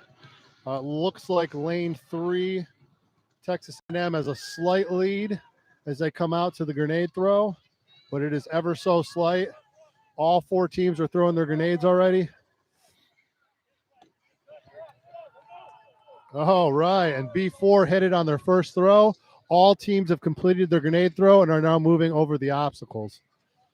They have to carry a litter with a mannequin on it. Mannequin weighs about 180 pounds. And here they go. It looks like the first to clear the obstacles is lane 2, Gonzaga. Gonzaga's in Spokane, Washington. It's a small school. They've had an ROTC program for a very long time. They're all four teams are now throwing, and it looks like lane 2 Gonzaga has already completed their grenade throw, and they are moving their equipment all the way down to the end of the Crucible already. And lane 3, Texas A&M has also completed, and they're moving their equipment. And lanes 1 and 2 are right behind them. This is a really tight race. Gonzaga in lane 2 has already moved over and is starting to do their log exercises. It looks like they're choosing to do the sit-ups first with the log.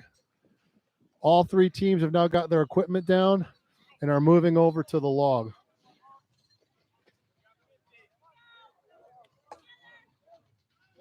Looks like Gonzaga still has the lead. Gonzaga's trying to make up for their loss in the Final Four in the championship game. Blew my bracket. I was going to win my group. Come on. Their ROTC program started in 1897. Keep it up.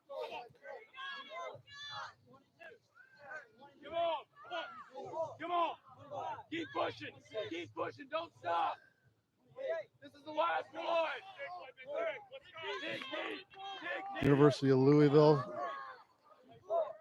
won the highest ROTC team in the 2019 competition. They're in lane 1. Don't stop here. Come on. Looks like all teams are still doing their sit-ups. I've not seen the first one to get to the log lift yet. All right, get it up. Come on. Coming up right over there. Everybody's hands on. The sound effects are brought to you by WKDT, the voice of the Corps. Make sure you play it loud. You can tune in. You can find them online. And it looks like lanes 1 and 3 are the first to the log lift. That's lane 1, Louisville. Lane 3, Texas A&M. Gonzaga is right behind them. Now all four teams are lifting the log. First to be done with the log is lane 1, Louisville. Lane 3, Texas A&M is also starting to carry their gear. Looks like Gonzaga is falling a little bit behind now. as they try to complete the log lift. B4, the Buffaloes are throwing the log like it's nothing.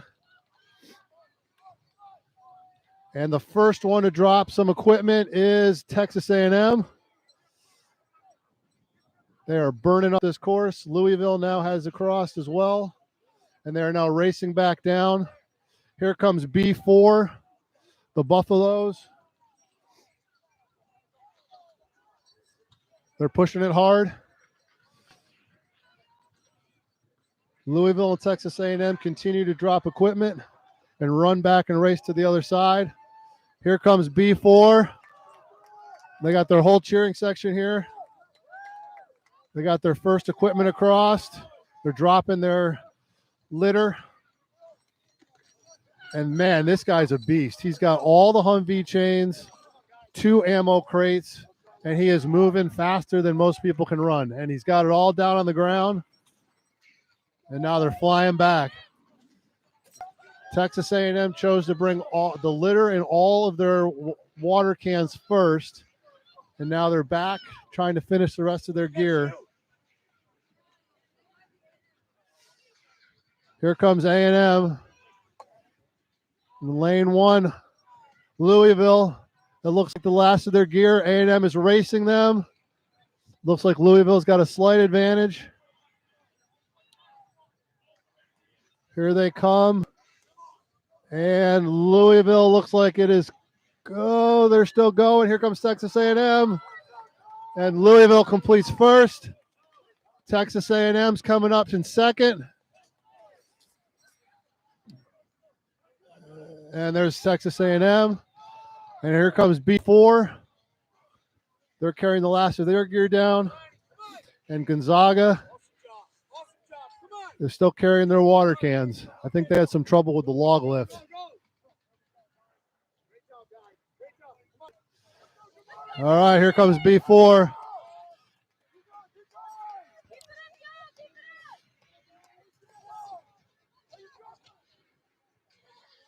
They're going to have to go back. They dropped a water can. Here comes B4 across.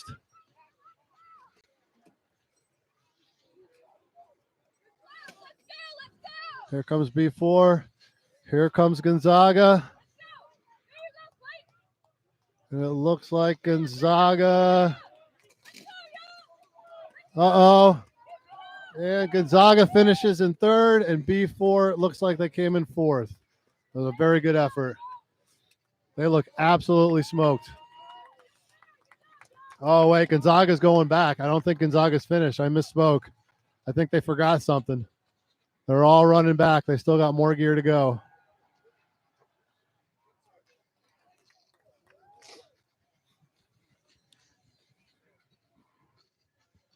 And Gonzaga's running back down.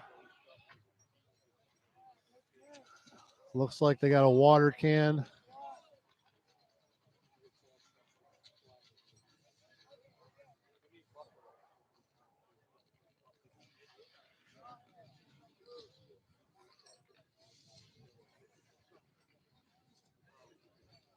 Oh, it looks like, oh, they had a team member. They went back to get a team member. Looks like somebody got hurt doing the log lift. So they went back to get him.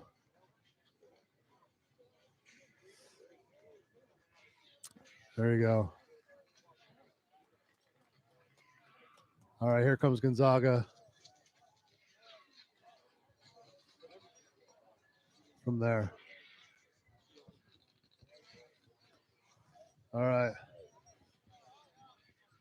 Where's the squad leader for B4? Right here. All right. Say your name. Josh Damer. Cadet Josh Damer. How was it to finish Crucible? It was good, sir. It was a tough finisher, but we were ready for it. I think we did well. Oh, you are one of the highest company teams. How does that make you feel? Feels pretty good, sir. I'm really proud of the team. Yeah, I'm excited. What was the worst part of Sandhurst 2021? Definitely the ruck out to Buckner, sir. It was a smoke. It was cold. We were all hungry.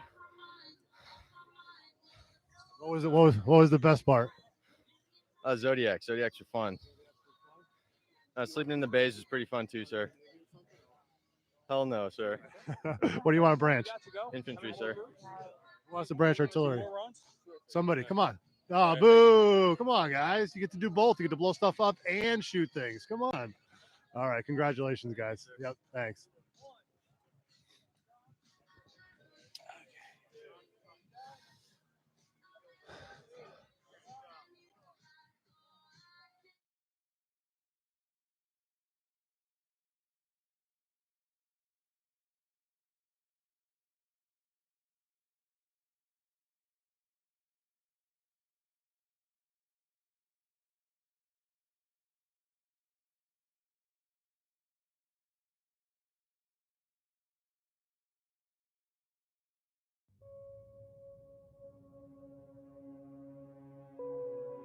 Duty,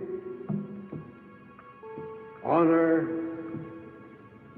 country. Those three hallowed words reverently dictate what you ought to be, what you can be, what you will be. They are your rallying point. As a leader, when you fail at one thing, then that one thing could mean a soldier's life or the failure of the mission. 1, 2, 3, shut. 265. All right, we're moving, guys. We're moving. In the modern environment, soldiers need to be ready to embrace the suck and being in some of the worst conditions possible. When you're doing such unbelievably difficult tasks, and sometimes it just feels like you can't keep going. One shooter. Winning is an attitude. And it's about going out there and attacking the competition. No matter how much you try to game plan it, there's always going to be something you can't account for that you have to overcome. You're exhausted mentally and physically, and you still need to continue to push forward and drive on. Because one day we'll be going into combat with our lives on the line.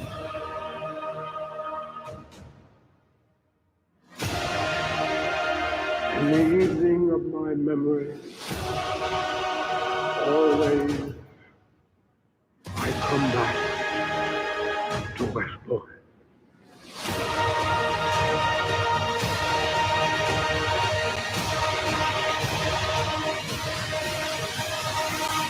Nothing's given to you at West Point.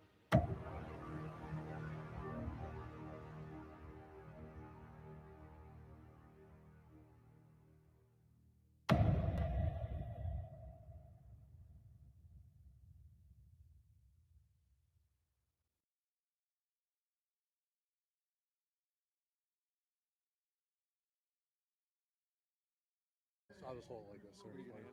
Just Sandhurst, what it's like to be here, how's the competition? All right, tell me when you're ready.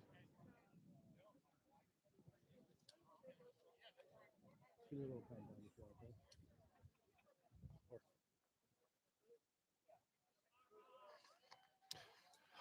okay? Welcome back. I really hope you liked that HUA video that was made for us by our production team and also by VI here at West Point.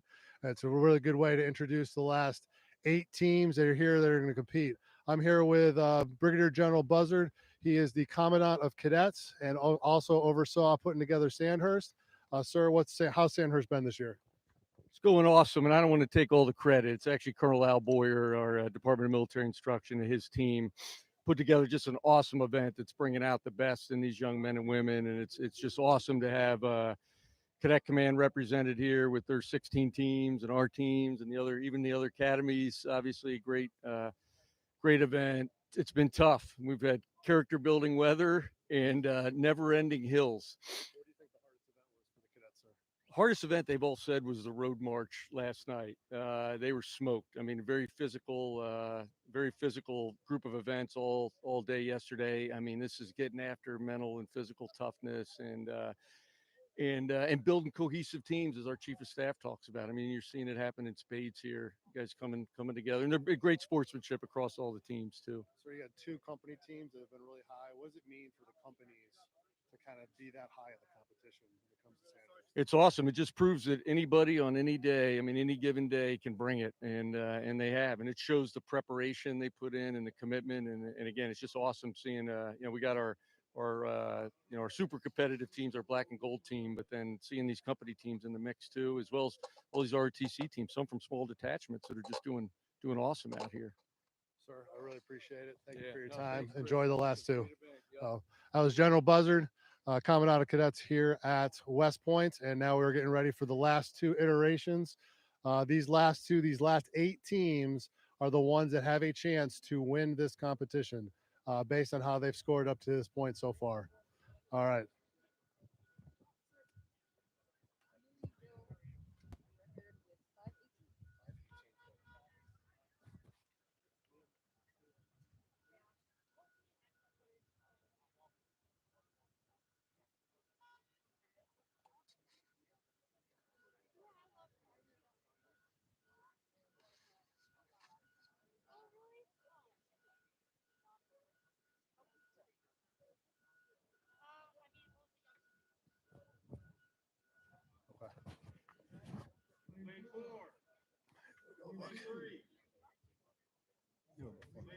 They're introducing the lanes right now. So if you want to put me back, I'm on. Okay. In lane 1, we have St. John's, Minnesota. In lane 2, we have University of North Georgia. In lane 3, we have the Air Force Academy. And in lane 4, we have Embry-Riddle. So these are the teams 4 through 8 based on the end of the ruck march. If these teams score well enough in this competition and they shot well enough today, they could go up to the leader. And here we're ready. And here we go. All 4 teams are off to a very fast start. Looks like they are all dead even coming out of the low crawl. Oh, in lanes 2, 3, and 4. So North Georgia, Air Force, and Embry-Riddle all through the first time grenade in and are now going over the obstacles. Lane 1, St. John of Minnesota is still behind a little bit.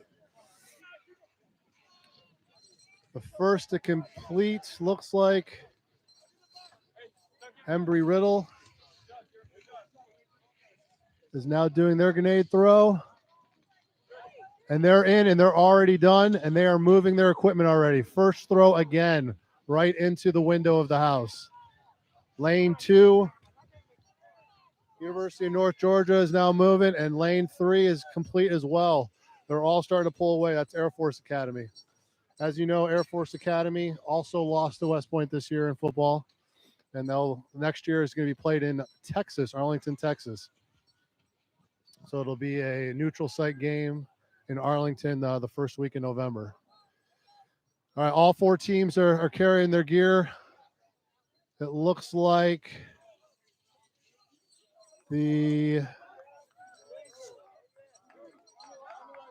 all 4 are now on the log. Looks like St. John's of Minnesota has caught up and is now in neck with Air Force, Embry-Riddle, and University of North Georgia. University of North Georgia is one of 6 military institutes. Texas A&M, Citadel, VMI, North Georgia, Norwich are your other ones. They all have Corps of Cadets as part of their universities.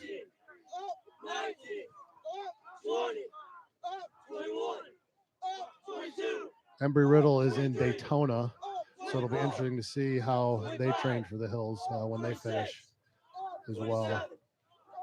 And St. John's Minnesota was telling me yesterday at one of the events that this is a heat wave for them. They actually had 2 inches of snow yesterday.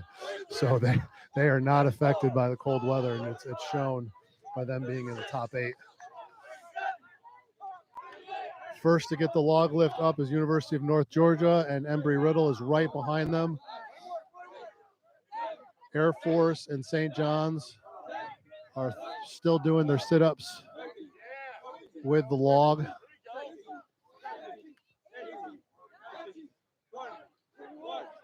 Embry-Riddle and North Georgia are neck and neck. It is really going to come down to how they finish. They both finished the log lift at the exact same time. They're now moving out to carry their equipment. Here come those water jugs, 5-gallon water jugs. They're about 40 pounds each. And they are now racing down. 2 of the competitors thought they had to go over the obstacles again.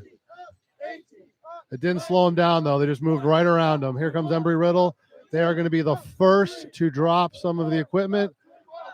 But here comes North Georgia, and they are actually now a little bit in the lead. They dropped their litter.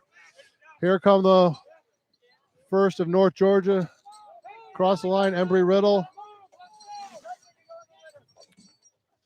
And they are now charting that last just sprint, gut-wrenching sprint to try to finish as much as possible, as fast as possible. Here comes Air Force. They're now moving out. And it looks like in lane 1, St. John's, Minnesota has also started their equipment. They're a little bit ahead of Air Force, but Air Force has got a sprinter coming right down with 2 water jugs. And he has got them down.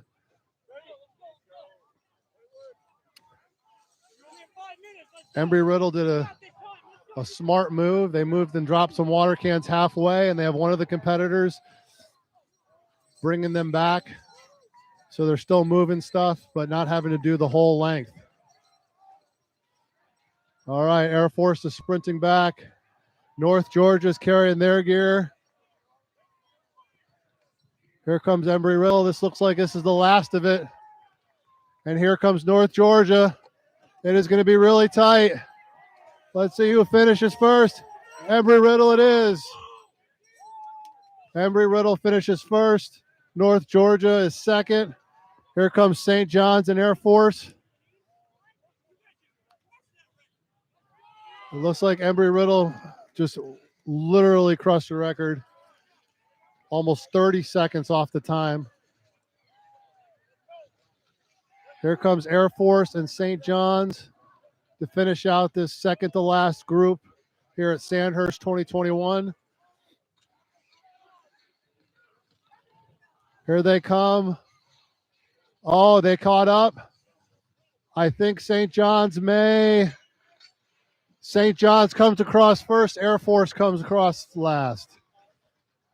So the order for this was Embry-Riddle, followed by North Georgia, St. John's, and then Air Force.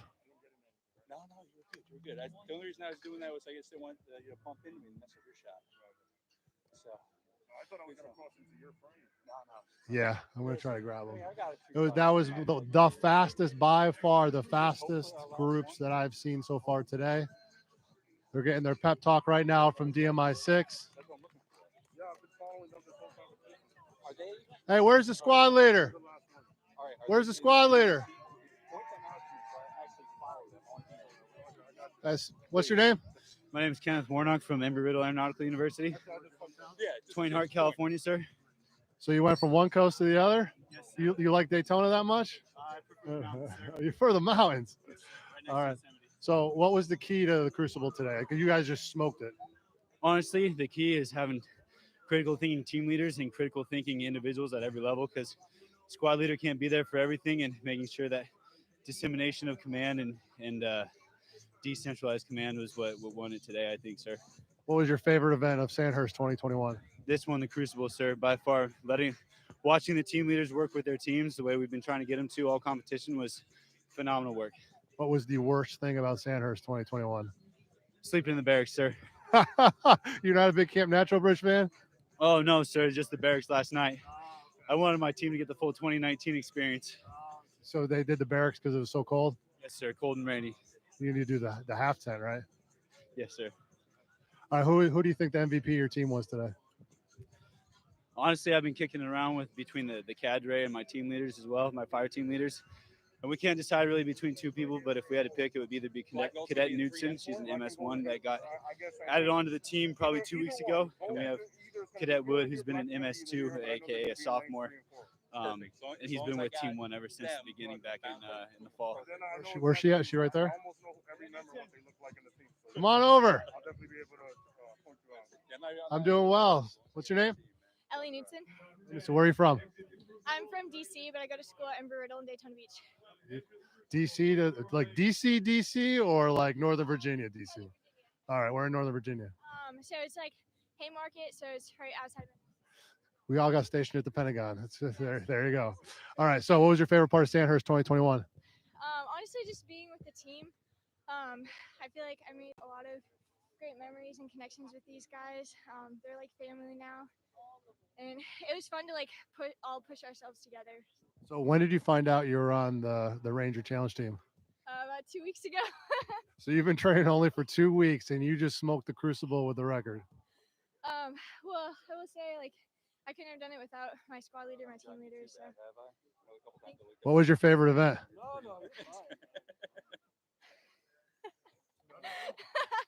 So it was none of them. All right. What was the worst event? Probably the ruck. The ruck march yesterday was pretty hard on everybody. So, yes, sir. Well, congratulations. Your team did really well. You're going to finish probably in the top 8 at least, if not better. All right. So congratulations. Yep. Yeah.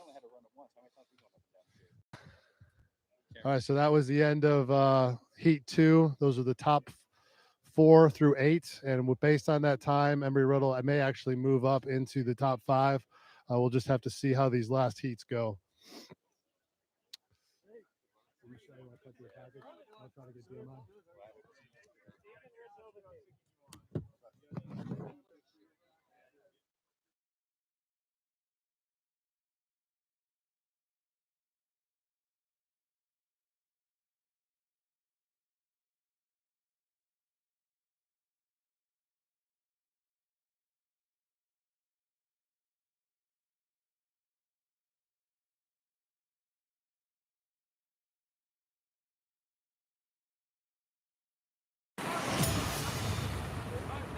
Victory to our team would be being the best of the ROTC teams out here. Winning matters here at West Point. That's why I like it. That's why I like this team, because the expectation is that we win. A lot of hours have been spent on this, so to bring home the win means the world to us. I believe personally for our team, a victory out here really just means coming together and learning a lot more. Winning this competition would really mean everything to me and the team as a whole.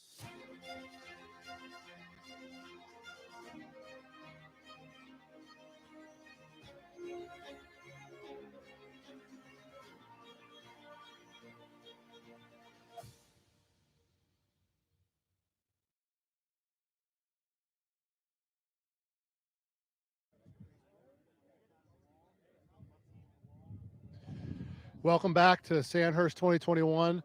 You just saw the teams 4 through 8. Embry-Riddle just smoked it.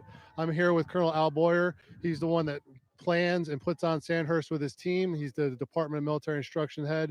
Sir, how's Sandhurst 2021 going? It's absolutely incredible. I mean, this has been a physical, demanding event with lots of skills, but leadership matters here, and you're seeing it play out. That last team just won was the first squad leader as they were running up for the last bit to say, put the ammo crates on the stretcher. And he yelled that order out, and that's why they beat the last team. So decision making matters. It's going to matter in this team here. See right here. These are the 4 best teams, as you know, left in the competition. So these last 4 teams are most likely are going to be whoever crosses first is going to be the winner.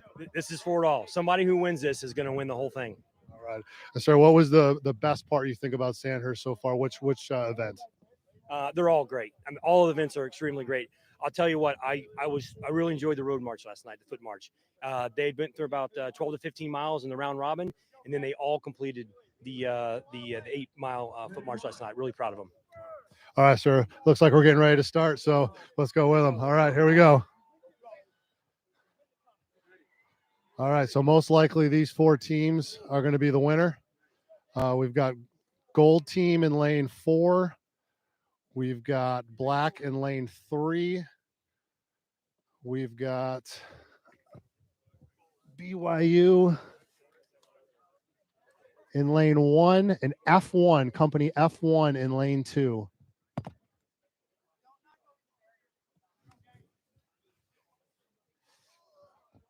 And they know this, so they're all, they know that they could win it all right here.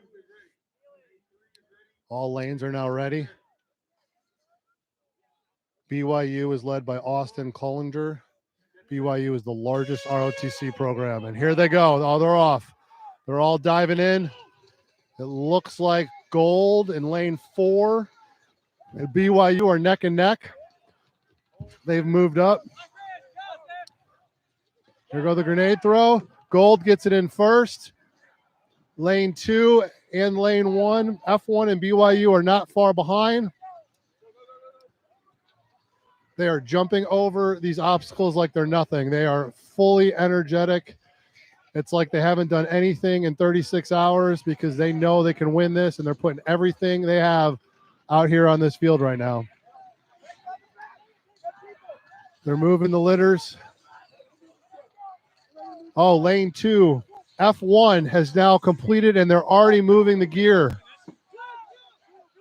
Lane 2 F1 is now in the lead. USMA black and gold are neck and neck as well as they move out. And in lane 1, BYU is pushing hard as they're now moving forward as well. So F1 has a clear advantage right now. Black and gold and BYU are all about even. F1 is doing its sit-ups with the log. They have their cheering squad down there. Looks like BYU is a little bit behind. USMA black and gold are both already doing their sit-ups with the log. BYU now has moved in as well. F1 is already transitioning to the log lift.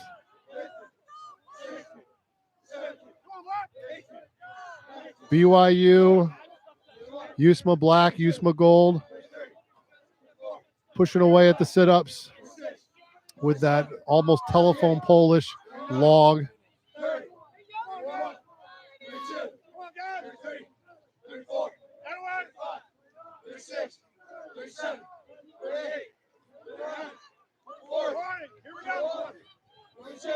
We'll see based on who comes out of this, who's in the lead.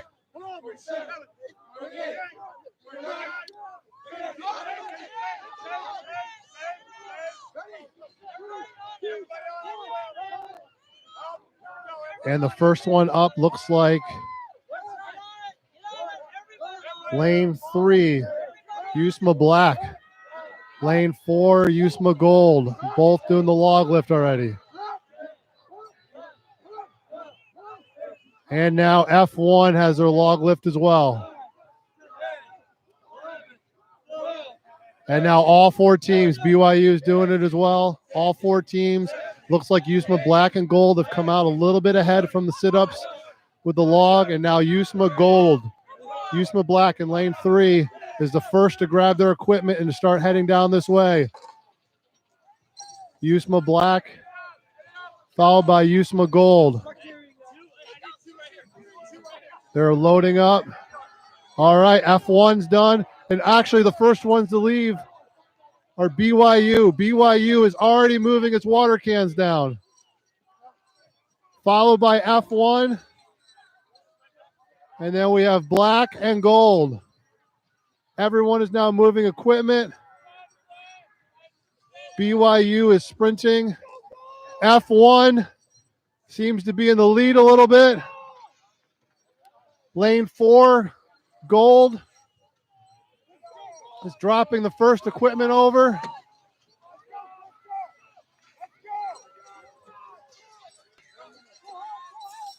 And now they're all racing back. F1 and USMA gold are the two in the lead, it looks like. Yusma Black is sprinting back.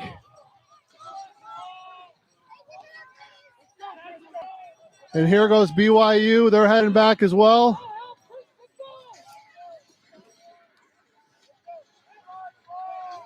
Yusma Black just brought a whole bunch of equipment. I am not sure they have much left.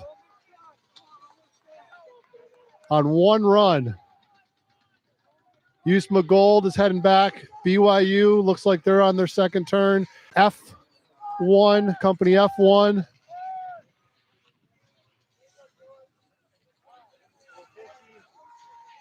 Here comes company F1. Here comes Black. Yusma Black, it looks like, has everything already. Like I said, they brought a lot back on that first run. Here comes Yusma Gold. It is really close. Yusma Gold. Yusma Black looks like they're the first. Yusma Gold looks second. Here comes BYU. I think they're the last of the stuff. BYU is third. And F1 is bringing the last of their gear. Here comes F1. So unofficial results. Yusma Black first. Yusma Gold second. BYU looks like they finished third in this heat. And F1, company F1, looks like they finished fourth. Now they're going to have to add up the M4 and the obstacle course today, along with yesterday's points, and see who finished first. Hey, let's go, baby. Hey, how with y'all this weekend? Heartbeats on 3. 1, 2, 3. And there you go. 5:14 for both teams. It was a dead even. That was the last run of Sandhurst 2021. Sandhurst 2021 is now complete. Now we're just waiting for the winners. Hey, can you go down and ask BYU if they could, and if you need to take, I don't see the captain, see if they can send somebody down to interview BYU. We're going to try to get an interview with BYU. I can't go very far. Miller time for something stronger. So now they're going down, trying to figure out last points. Everyone's elated. You can feel the excitement as they're trying to see who actually finished first overall in the competition. It looks like BYU, based on their time, will be the top ROTC team, but we don't have those official results yet.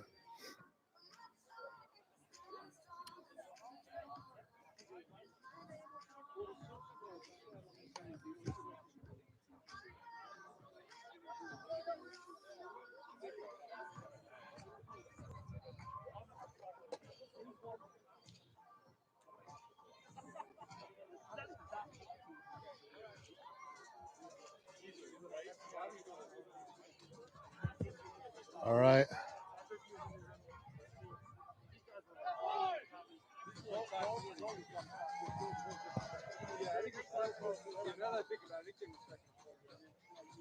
How far I can go. Hey, can you try to grab anybody over there for an interview from the black and gold team?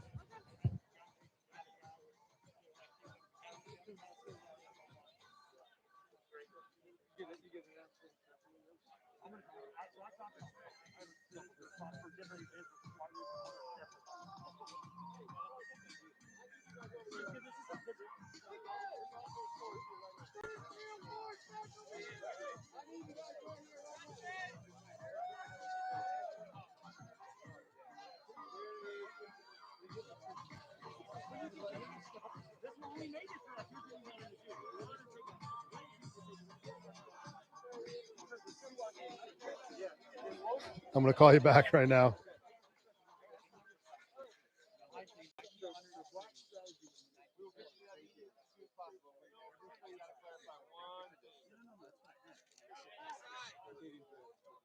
The whole time having a, yeah, okay.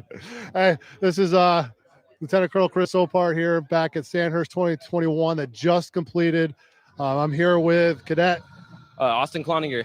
Austin Cloninger, where are you from? Provo, Utah. Utah, so you stay close to home. So how was the Crucible? It was pretty wild. Those gunshots got us fired up, but we were hyped. We came in here hungry and ready to get some, and I think we got it. So how do you guys do on the M4 and the obstacle course? You think you might be able to squeeze in that top spot? I really hope so. I mean, we gave it our best. My guys put it out there. That's all I can ask from them. So let's just hope for the best, I guess. What was your favorite event for Sandhurst so far? I would probably say the weapons assembly. They started playing like some techno rock music and blowing stuff up. So it's pretty cool to try and get it all together, keep everybody organized in all the chaos. And what was the worst thing about Sandhurst 2021? Oh, the worst thing. Easily that 8 Mile movement. That was a pretty atrocious movement. Everyone has said that. I don't doubt it. Was it because of the cold? Was it because of the hills? What was it? The Sandhurst found some way to make 8 miles go uphill. So doing that after those 11 events and sprinting those little tiny movements between, it was a real beatdown. So who do you think the MVP of your team was? Oh, everyone had their moment to shine. Everybody had their moment in darkness. I don't think I could say a specific member. They all put out and they all lifted where they stood. How much training did you guys get to do being with COVID and everything else? Our team has only been training together for 2 months. Got a lot of guys that have been training on their own, hitting it hard. So bringing them all together and then doing our best in those 2 months. COVID has been a test, but I think we've proven ourselves. So are you a junior, senior? You're a junior, so you're going to come back next year? I hope so. We'll see. Thank you very much. Congratulations. Most likely you will be the top ROTC team, and hopefully you can squeeze into that top spot. All right, I really appreciate it. Yep, no problem. Who do I got here next? Oh. All right, Cadet Sweeney, sir. Cadet Sweeney, captain, right? Or squad leader? Sorry, squad leader. Sorry. You know, that's how I work. All right, so what was your best part of Sandhurst 2021? Best part of Sandhurst, sir. It's tough to say, but I mean, just spending the time with our team, actually being able to validate what we practice all year, and actually like push ourselves in the competition is always the best part. Were you surprised how strong the ROTC teams were, knowing that they didn't necessarily get the chance to train as much? Absolutely, yeah, sir. Every year the ROTC teams show up and I mean display amazing skills. Like we have the benefit of training here on our obstacle course, and they show up every year and crush it. So it's really good to work with them. Really good to see them out here. What was it like being in this final heat? As you're racing right next to your partner's gold and you had BYU right next to you in F1 and you hit that part time, the log went up, and what happened?